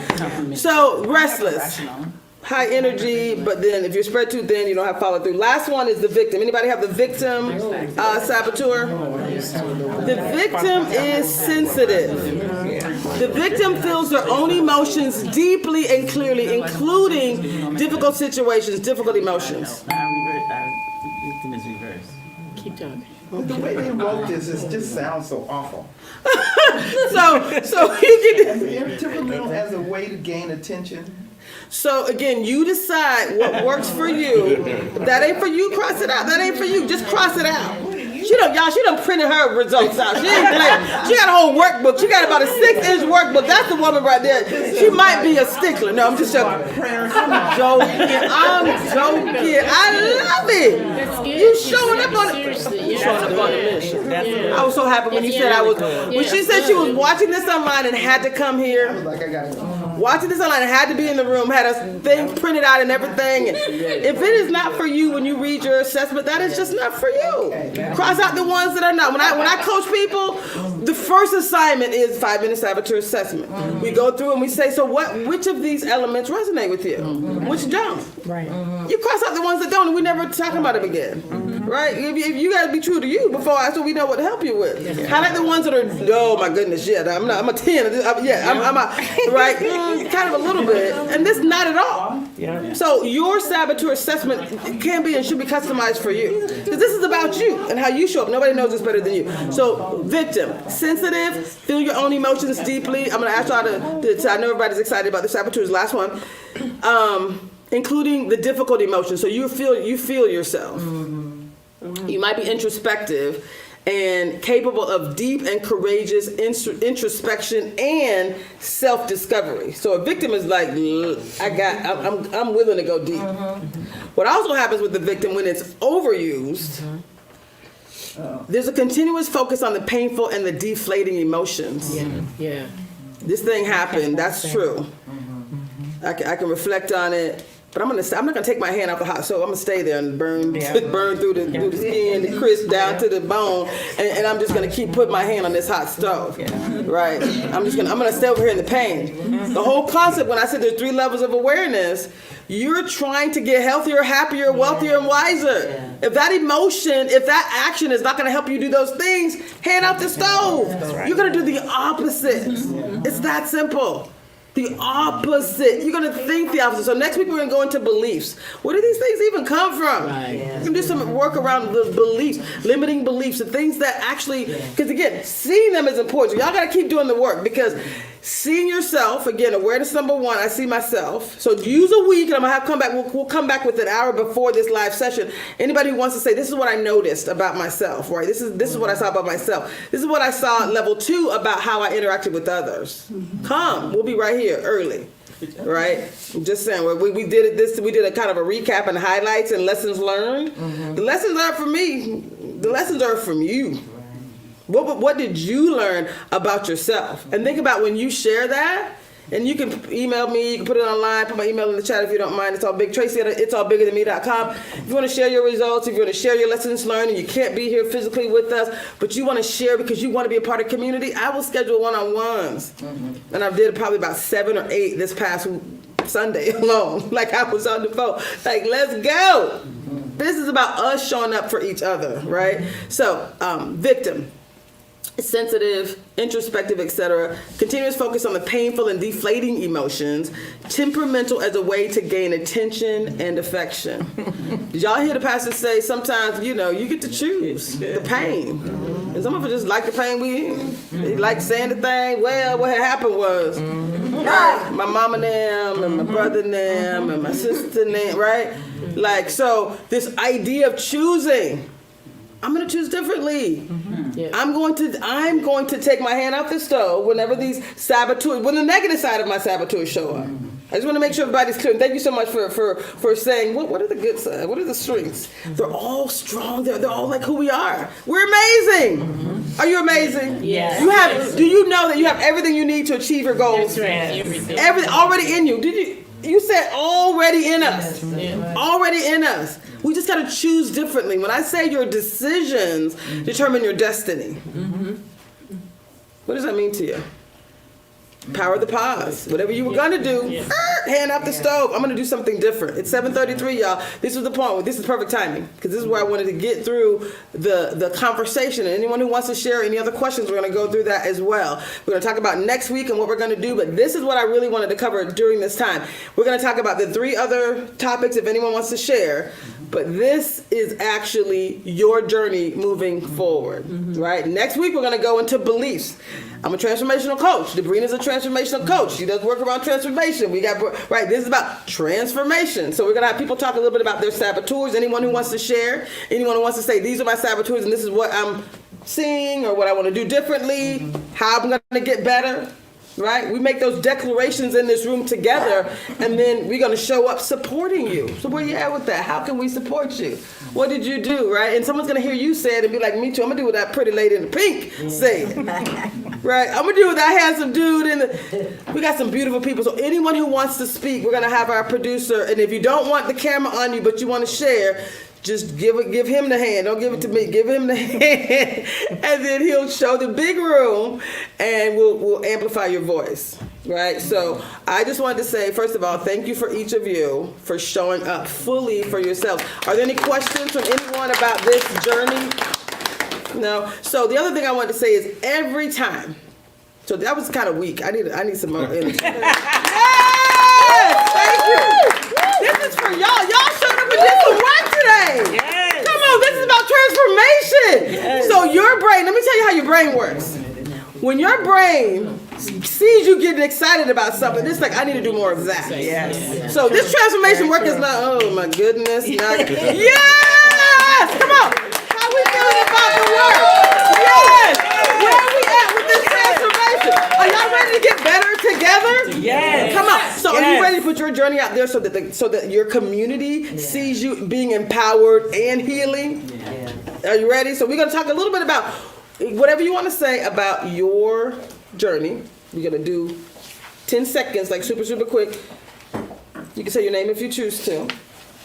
Any of your, what you're going to do differently. How you're going to get better. You can mention the saboteurs if you choose, but what are you going to do to get better? That's a declaration. And then you're going to celebrate every time you do it this week. Yes! Woo! Y'all, can you say, get excited? Come on. Yes! Woo! I did the thing, whatever that thing is. So what is one thing you're going to do to achieve your goal? Whether you're going to get healthier, happier, wealthier, and wiser. I'm going to tell y'all what I'm going to do. I'm going to continue to drink water, to eat healthy, and to work out, to move more. Right? And when I do that, y'all, I swear to God, I take a warm shower in the morning, then at the very end I make the water cold, and I have to scream because you in cold water. And I'm like, yes, I love you so much. I love all the rolls. I love all the things. Are you with me? Yes. To not own self be true. Yes. And that's when you can, again, you mentioned the win, that morning, that opportunity, that pause, the power that comes from you pausing at any point throughout the day. We call them PQ breaks, or PQ power. I call them PQ power prayers, y'all. Because the PQ break wasn't enough for me. That was the scientific side. I had to bring Jesus in because I had some issues. Right? A PQ power break is like the power of the pause. It's breathing, right? And you can think, you can focus on something physical. So we'll do more of the PQ, right? A PQ break, a PQ pause is pausing and breathing. You can look outside and focus on something visual. You can squeeze your hands and release. There's all kind of things, all kind of PQ breaks that you can take. But I also commit. I say thank you for this living vessel. Thank you. Like I pause when I'm eating. I swear to you, this whole when I lost 20 pounds, I think, without trying. When I drink water, I'm like, ooh, I feel the cold water going down and I'm hydrating this beautiful live vessel. When I'm eating green vegetables, I'm like, ooh, thank you, Lord. Woo! Thank you, Lord. And I get so excited about it, right? And as I'm chewing and I'm crunching, so it's like you're being very present. It's mindfulness that she was talking about. It's these pauses, and take it, and you're breathing.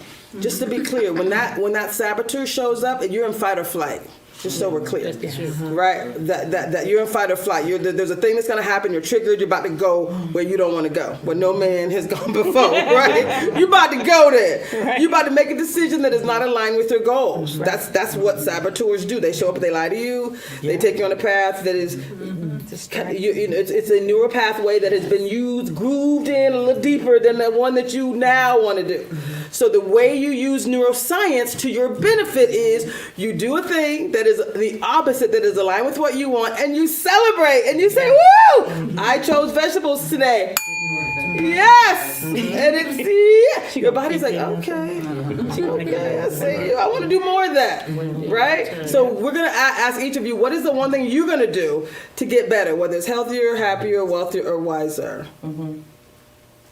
Who wants to go first? I'm not going to point at you. I'm just going to let you share. You can share your saboteurs if you want. Yes, ma'am. Actually, I'm going to start with these guys and give him a chance to get those other cameras. So we're going to just do this view. I'm going to have them go. Can you work it? She said no camera. Oh, you said no camera. Yes. Okay. So can you do a big view? Okay, done. I guess you got it. Go. Yes. So being a stickler, perfectionist, and a controller. Can you talk a little louder? Being a stickler, perfectionist, and a controller is exhausting.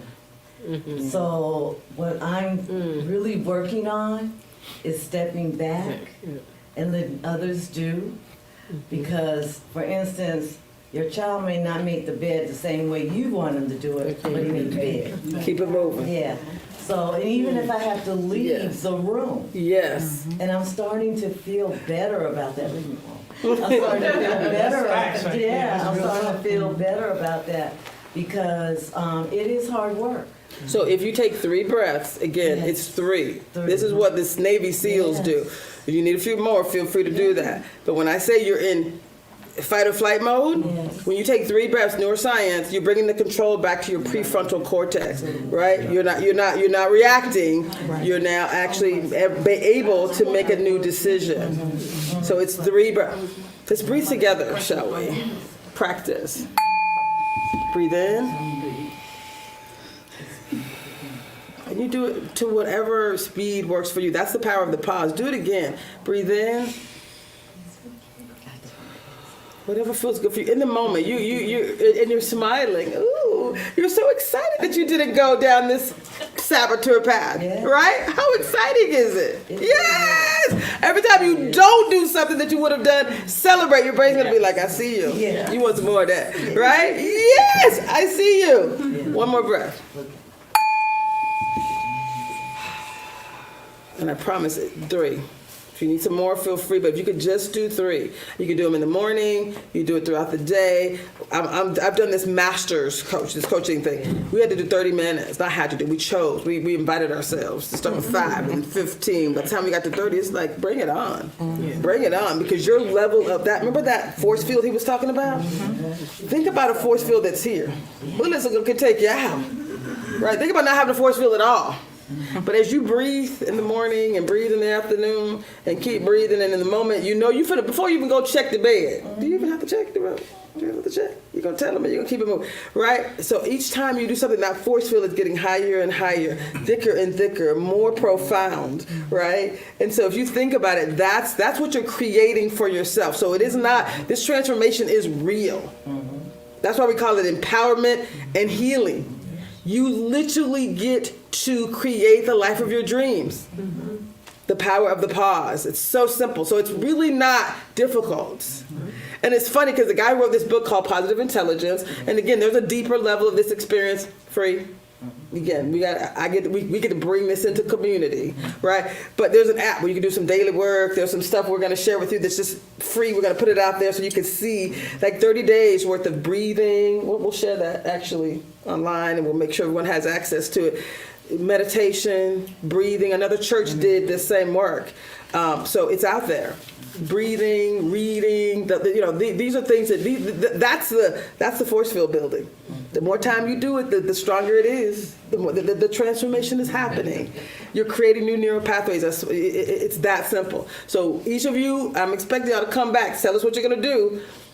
What are you gonna do? And then yes. Just one comment. Yes. When you're doing that, when you're taking that pause, make sure you are being in tune with really what's going on, listening to your soul, because it's talking, it's telling, it's communicating, but if we're not paying attention and we're not listening, then we will miss it. And then when your soul talks to you, do it and not step over. That's my problem. I just step over what my soul tells me what to do, and it's telling me what to do all the time. But a lot of times I'm like, okay, I don't want to do that. Were you okay to be on camera? Yes. Okay, so he's gonna do. We're gonna have you. Do I have to say it again? You don't have to say it again. I may forget it. You don't have to say it again, but it was super powerful, and this is about us getting better together. So if you can help another person, because this is the work, people. This is the transformation. This is the work. So you can be aware for yourself. You can be aware how you impact other people. If you're not ready to intercept the saboteur, we haven't even got to transformation yet, y'all. That's next week. This is pre-transformation work. I'm just being honest. Seeing yourself, seeing how you impact others, and being willing to do what she just said. This is the work. So yes, if you don't mind, I guess she's having you look there. I was just saying you have to listen to your soul, because your soul is always talking, but a lot of times we're not paying attention. So as we are doing this work, the transformation will come if we listen, but we have to do it and not step over it and say, okay, I don't want to do it today. And that's probably my problem. A lot of times our soul is talking. It tells us when we're in danger. It tells us when things are good, and it's always communicating to us, but we're not listening, we're not paying attention. And so that's the thing when we're doing this work. Pay attention to your soul, because it's talking, it's telling you it wants to lead it and wants to guide, and don't step over it. Yes, I love that. Thank you. This is the healing circle. That's why she put us in this format. Thank you for that. So we got a couple of people I know. I invited these two, this mother-daughter. Things, we're going to continue to evolve. We're going to continue. Tears and Lynn. Are you ready to talk a little bit about what you're going to do differently? I had a question. Yes, please. I'll take your question. So I feel like as usual, just because that's how I am when I approach this. Yes. I didn't need to do the forum because I knew better. Then did it, learned a bit. Oh, wait a minute, stop up. You got to say that better. I think he's got you on camera. You said, wait a minute, you said you didn't want to do the saboteur assessment. I didn't, because I already know the things. All the things. And you also said you saw 50 questions and was like, Lord Jesus. It took you how many minutes? It took me 2 minutes. So it's super quick. Like, I literally did it when we were filming the earlier segment in between a little break. But I was thinking now, like, as the top thing in mine is it hyper rational, right? So I know how to give people grace and empathy in my rational mind. But that's only with the information I have available. And I think if I really want to grow, I have to figure out how to give space for what I don't know, which is not rational. That's good. That's good. That's good. It's powerful. Thank you. That's good. I love it. So before he gets you on video, I'm having to close that door to the closet. Thank you very much. It's not great on the video. Sorry about that. He could probably blur it out later, but okay, perfect. So yes, tell us a little bit about who you are, and then what are you going to do differently? I'm Tirza Idahosa. Yeah, this was really enlightening, especially when you start including other people in it, because when I did mine, I kept thinking that controller was my number one, but it's not. It's kind of down there. Right. But it pops up more than, but mine was actually the stickler. Yes. I was like, So what are you going to do differently this week to get better? Differently this week. But I was saying that because when I was looking at my daughter's, hers, and we do kind of bump heads because of that. And this has enlightened me as to why we bump it. We love each other. Right. We hang out all the time. I love the fact that we have a great relationship. But we bump heads a lot, and now I see why. I'm a stickler. I know it's what, but she doesn't like to listen, and she's admitted that. So it doesn't make sense. Right. You like it. I love that. So you see. So do you guys see? But I have learned something today. And so you see, my question is, how do I live in this fantasy that she's doing? I'd be like, well, let's Google. And that's not how do I give her empathy? I'm offering free coaching. Did I mention that I am offering free coaching in community? We showing up. So there's going to be some pre-sessions and some post-sessions. There's going to be some work. Because that's what we got to do, right? There's work that you can do, but certain things, when we start talking about belief, that's a guided experience. Most of us actually haven't even figured out why. We're just asking you to be aware of what you already admitted to yourself. Step one is awareness, levels of awareness. Next week we're going to be talking about beliefs. For 2 weeks we're going to go into beliefs and forgiveness. Right? That's deep work. That's coaching work. So when I say we're going to be guiding you through it, show up, y'all. That's when transformation begins. This is pre-transformation work, right? But you still got to do the work. Just give her grace because she just needs 2 more weeks. What I'm saying is we all need some grace, and it's going to be wonderful. It's going to be wonderful. But on the real side, yes. This is good. But I did really actually learn a lot. I'm but great. For me, it would actually be the healthy side, which is what I'm committed to, because I do creating legacy wealth is my business. I'm about creating the wealth piece of it. But it's very sad to hear people say that they get the wealth and they don't have the health. So it's really my thing is really being committed to being healthy. And we were talking about pain because I had an accident many years ago that caused me not to be able to walk, think, or talk. And nobody thought I would survive it. And that's why, I really appreciate Debrina when we talk about Debrina Jackson Gandy. She actually worked with me to get me back to, in that space when people just forget about you because you can't do nothing. You're in the house, just stuck there. And she did not forget me. She was a friend then and is a friend now and helped me walk to the place where now I walk, talk, and be in control of stuff. So we got to keep doing that. That's got to be real. I love it. For me, the healthy. I love it. So again, anyone who wants to respond, I'm going to ask these two people up here because I know they're able to share. Any of your saboteurs and what are you going to do to be healthier, happy, and wealthy? Let's start with the beautiful lady in pink. Miss Wendy. We'll have her introduce herself. So Wendy actually has multiple roles. I love her. Number one.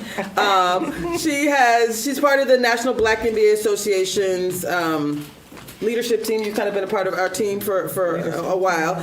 But you've also done a 6-week program, mostly. Yes. Mostly. The 6-week positive intelligence program, Yes. right? We're kind of evolving, and you now have a role at the YMCA, which is around health and wellness. So, as it relates to who you are, just who you are real quick, and what are your saboteurs, and what are you going to do this week if we can hold you lovingly accountable for it? Yes, so again, my name's Wendy Armour, and as Tracy says, I have multiple hats that I wear on a regular, and doing this work, the 6-week work, because it was grueling for me to do the 6 weeks work, to just keep showing up and going through all the exercises and things. But I learned so much about me, and one of the things that I'm going to do different is self-care. I'm a pleaser and a controller, and in these things, I got a chance to figure out why. Why am I wired that way? Because you grow up sometimes thinking, oh, that's just how I am. This is who I am.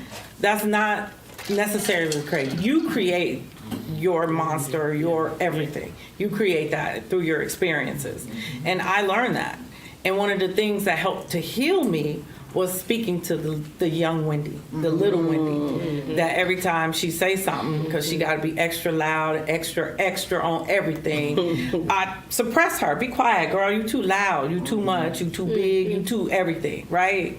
So learning how to talk to the little Wendy, the younger Wendy, the 5-year-old, 7-year-old, 12-year-old, it really helped to heal me. I didn't understand, how do you get healed?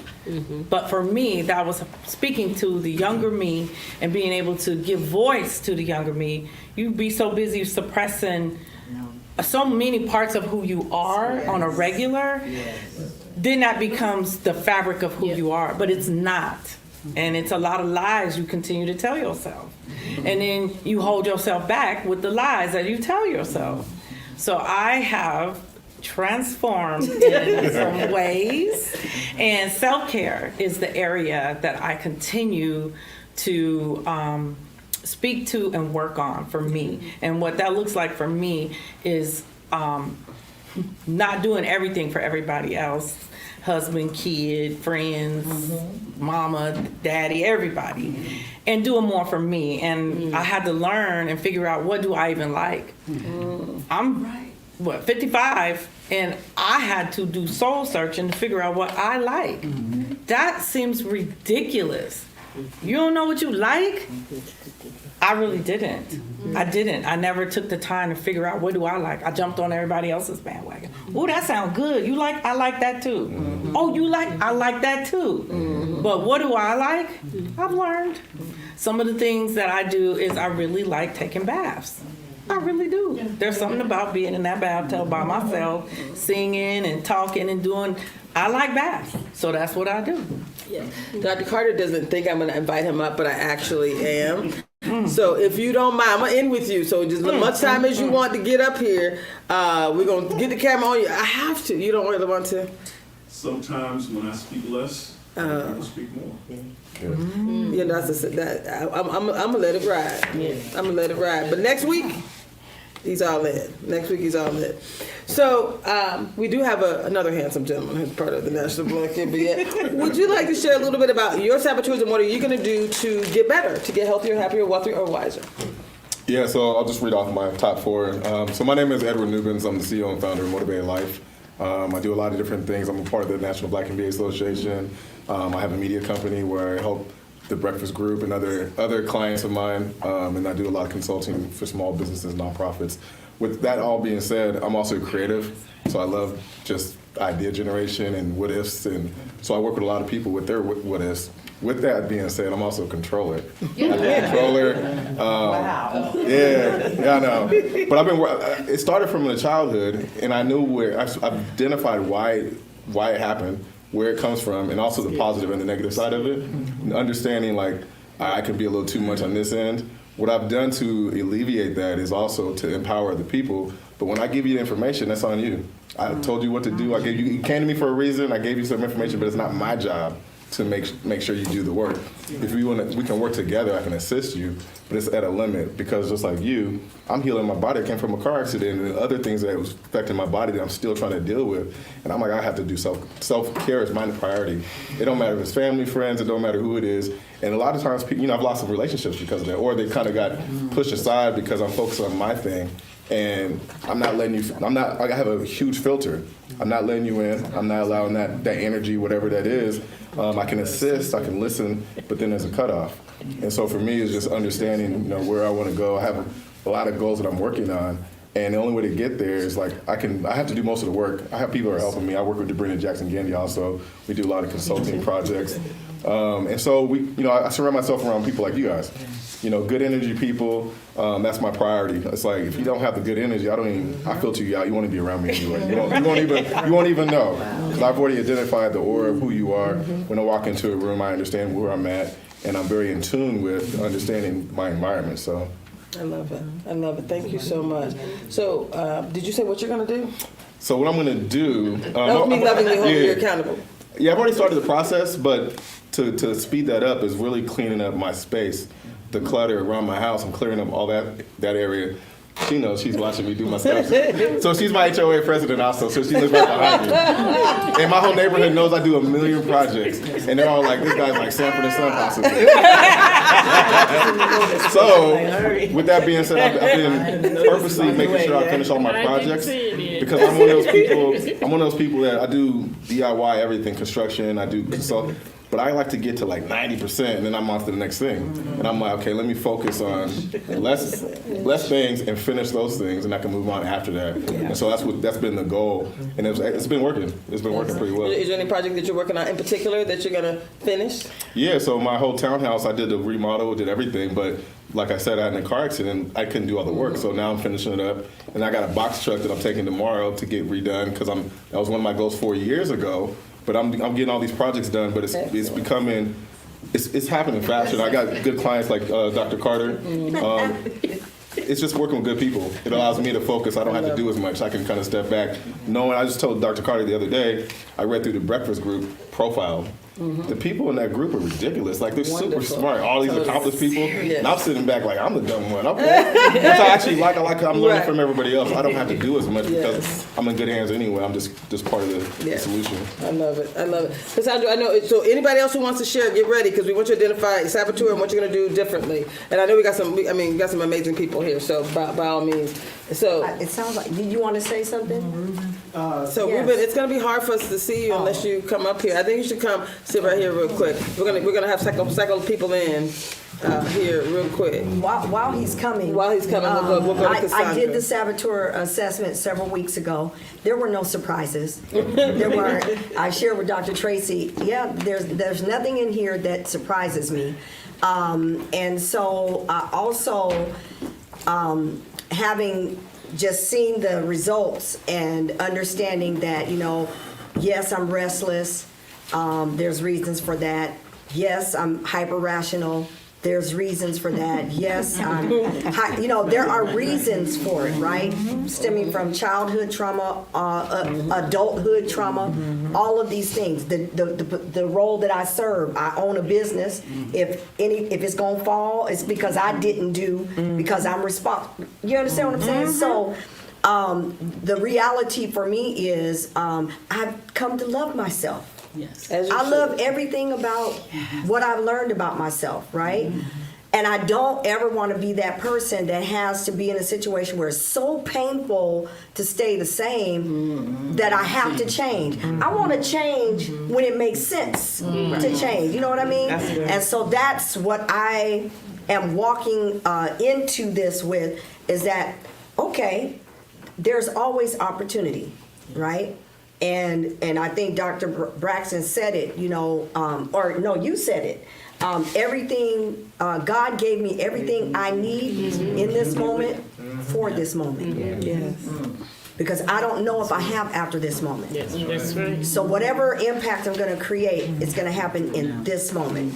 And that's what I'm going to work on. Nice. Yo, do you love that? And when I say say decisions determine your destiny. It's about decisions in the moment, y'all. It is not decisions. Again, you can recognize, okay, I see me, like you said, I see me doing this thing, and am I going to hear it? I'm going to listen. I'm going to do something different. Yes. The answer from this moment on is yes. You wouldn't be here to transform if it was not a yes. What's the answer to yourself going to be? Yes. What's your answer to yourself going to be? Yes. What's your answer to yourself going to be? Yes. What's your answer to yourself going to be? Yes. Say, Yes. Yes. Like, ooh, yes. And every time you even think about something differently, every time any one of these saboteurs show up that you decide not to go that way, yes, right? Yes. Celebrate. Your brain will be like, Yes. I love this so much. Yes. So what are you going to do differently? You said I'm going to use what I've been given in this moment for this moment. done. I love it. Anybody else want to share? Yes. Oh, thank you. Sir, tell us who you are. You wrote a book. Yes, I did. You got some amazing things happening in your life. Tell us about, did you haven't done your saboteur assessment yet. Because I think I've been doing it back there. Oh, you've been doing it. Come on. And I fit in a whole lot of them categories. Oh, see? Okay. So who are you and what might you want to do differently? Tell us about your book and then tell us what might you do differently this week so we're going to show up differently next week. Absolutely. My name is Ruben Malik. As I'm listening to what everyone is saying about their saboteur, what's really unique about it all is that we all have certain characteristics. And for me, we pick those characteristics up as we grow up. We imitate a lot of things that we see, just like a baby. A baby only learns what a baby can sees or hears. And so as we get older, we emulate those things that we saw, we heard, and what someone taught us. And that becomes our characteristics. So for me, as I'm listening to the avatars here, it's like I started thinking about not only who I've become as an individual, but the life that I lived based on those avatars. What's the name of your book again? The name of my book I wrote, it's called You're Just Like Me. And the reason I wrote the book, You're Just Like Me, is because I wanted to change and transform my life from the lifestyle that I had lived. And the only way that I can do that is I had to reprogram this. This was going one way, and my life was going that way, but I wanted to end up over there. And what I mean by that is that I was incarcerated for 25 years. And with that being said, I was given a 40-year sentence.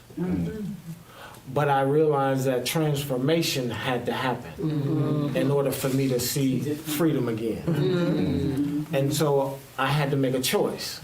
And that choice was I going to die in prison or was I going to get out? And even though someone will tell you 40 years is a sentence, that's what they gave you. And they meant every word. They meant every word. And as we know, Mom always says, it's easy to get in trouble, but it's hard to get out. It's hard if you don't change this. It's easy if you transform your mind. Because it's now, not only are we discussing the beliefs next week, but also where we came from plays a role on who we are as people. I had to learn where I came from to understand why I was living the life I was living. So this book that I wrote, it's not only a book to give information, because everyone has the information already. I wrote the book to remind you who you are. Right. That is so much. So, Malik, what do you think you're going to do this week to continue to transform? So, for me this week, in order to continue to transform, is open these and pay attention with this. And don't worry about this. All right. Because this comes later. I love it. That's good. Yes, I think we got someone here. We're gonna. You don't want to be on camera? Here. You I don't want to look at the camera. Okay, so she's gonna put you. You're gonna grab her. She's not gonna have to look, but we're gonna zero in. I just have a question or Yes. comment. as to what he was saying Yes. about a lot of our saboteurs came from what we experienced. For sure. What was modeled to us. For sure. And I mentioned to Owen and Rena last week after class that my top 2 saboteurs, the top one is people pleasing, not surprising. And through therapy and things, I've realized like people pleasing, you do it because you want love. People used to say, Ro is so nice, she's the nicest person you'll ever meet. And that can be true, but a lot of it was just people pleasing. And now I say I'm kind. I do things out of love, not because I want. Say it again. Yes. Because mentioning the things that we take in, it reminded me of a conversation I had with Rena and Owen last week. And my second, people pleasing was 10 out of 10. My second saboteur was hypervigilant, and that was like a 9.8 out of 10. Wow. So still pretty high. What I'm realizing, because of childhood trauma and just things that I've gone through, I am realizing I might be handing them off to my 4-year-old daughter. Like things that I'm hypervigilant about, she might be taking on. She might be taking on generational curses that aren't even hers. For me, one thing, I will not ever do sleepovers. She can go to Mimi's house, she can go to my tribes, and outside of that, we don't do sleepovers. You can hang out. When it's time for bed, I will pick you up. If you want to go back for breakfast in the morning, I will gladly take you. But I don't do sleepovers.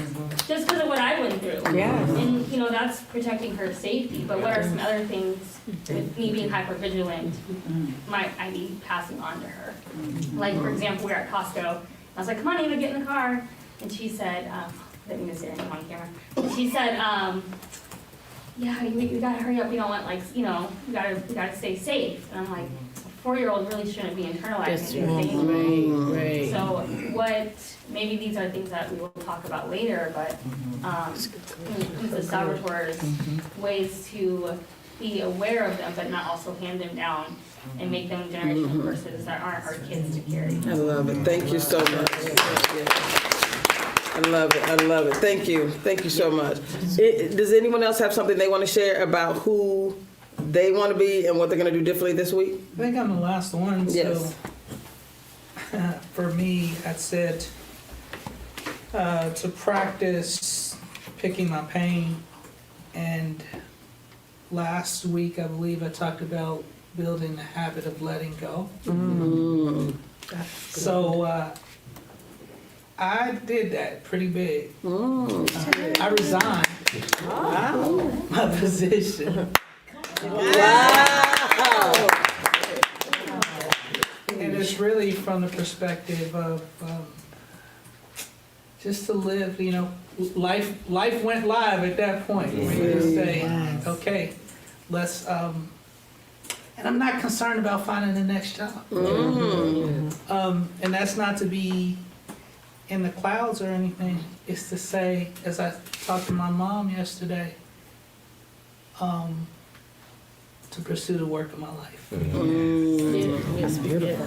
Right? The work of my life is to practice letting go, to listen to Ro talk about being a pleaser, and to understand like I haven't even begun to peel the first layer of that onion back to get to the fun part. A little over, if you went to the south side of Chicago on 76 in Paxton, they know this person, this 56-year-old, as Buttons. Right. That's what everybody knows me. And Buttons is deep under that onion. And you just have to be courageous to just one layer today. One at a time. One layer today. Yes. And the journey will be provided for. So that's picking the pain. Really interesting that he said that, because one of the comments that I had tonight is for us to think about our lives is like an onion, and it has many layers. And in order to get to the heart of the onion, you have to pull each slice by slice and layer by layer. So. And all of this is about rewriting the narrative, recreating a new narrative for our lives. We don't understand as children. I love what the young lady said back there. is us being consciously aware of how we're impacting our kids, our grandkids, and also around them, because they're building up those layers of life, that onion. And ultimately, in order for them to live to the fullness, that has to be script in a new story, rewritten. So I love this whole journey, how each one of us influences each other. So That's what Ruben so just precious. said, people to see. Yeah. That's You to it. affirm it, right? And to hear it. Yeah, I love it. And so in coaching, we do not, everything we do is confidential with our clients and things. So, but Ed shared his own story. So now you can talk about Fred. Well, you can talk about Fred. What I'm gonna say, this last 2 weeks has been like, I walk out my door and go, oh my God. And just the peace in my neighbors been sending me notes and they'll go, oh, thank you. I'm like, I ain't did nothing. So thank you. I mean, but just shows you how in just a short period of time, like, oh my God. Wow. And we do people didn't even know it.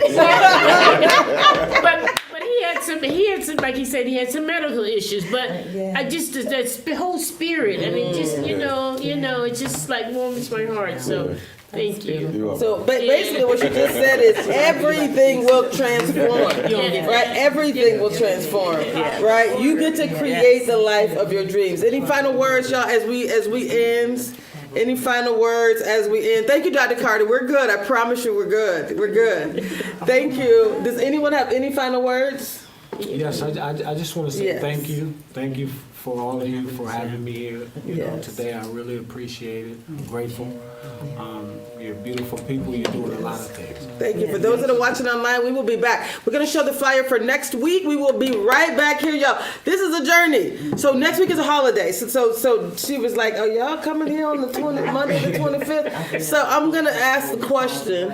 I was planning to be here. Do we need anybody coming on the 25th? 25th is Saturday. I'm sorry. 27th. 27th. Sorry, the 27th. Monday the 27th is. So what is the holiday? Memorial. The holiday is Monday the 27th. That is correct. So so I got 3 nods in here. I got some nods. What does a nod mean? Well, I said, does anyone want to? Are we planning to be here on the 27th? That's the question.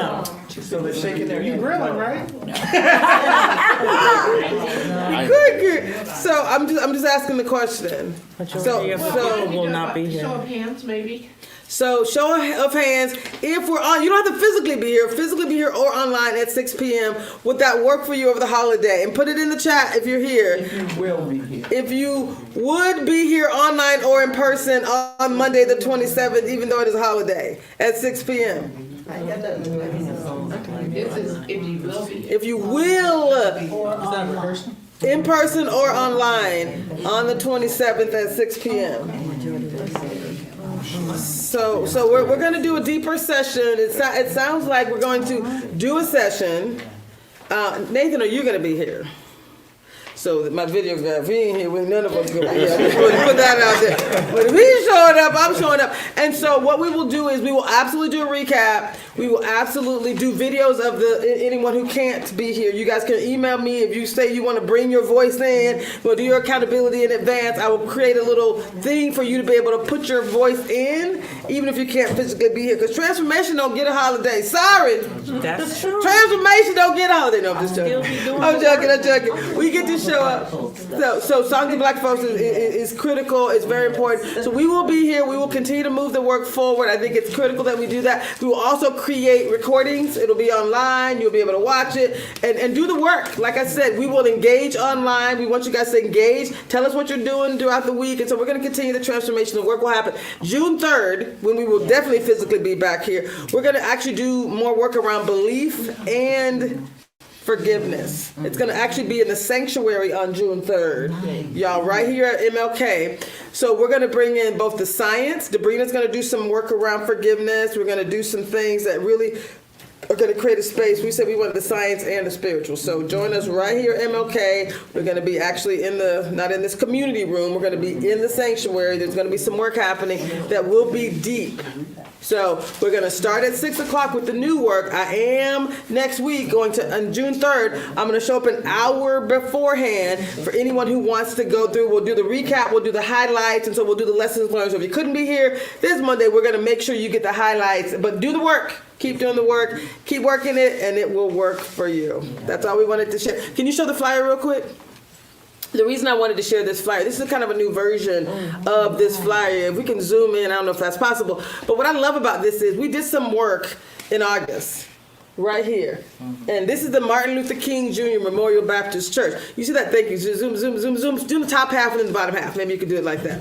She can't do that. So getting better together. This is a living powerfully experience. You see where her theme, the theme in August, we were celebrating the 60th anniversary of MLK's March on Washington.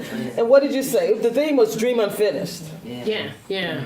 Not a commemoration, but a continuation. Right. So guys, guess what? This is the continuation. We were talking over a year ago. We were saying this is what we're going to do. Eddie Rye, we had, I don't know how many hundreds of people that were part of this conversation about what are we going to do as a community to continue the dream. This is continuing the dream. This is part of that work. So you can put that back up real quick. The question after Dream Unfinished is, what are you going to do for your dreams? What are you going to do to continue your dreams? That's these steps. So when I say, what are you going to do next week? That's all you can do. What are you going to do the next time a meal comes up? The next sunrise that you get to walk? What are you going to do the next time you get to choose? You're going to choose yourself, yes? Yes. Yes? Yes. Yes? Yes. Thank you. That's it, y'all. See you next week. Thank you. Thank you so much. Thank you.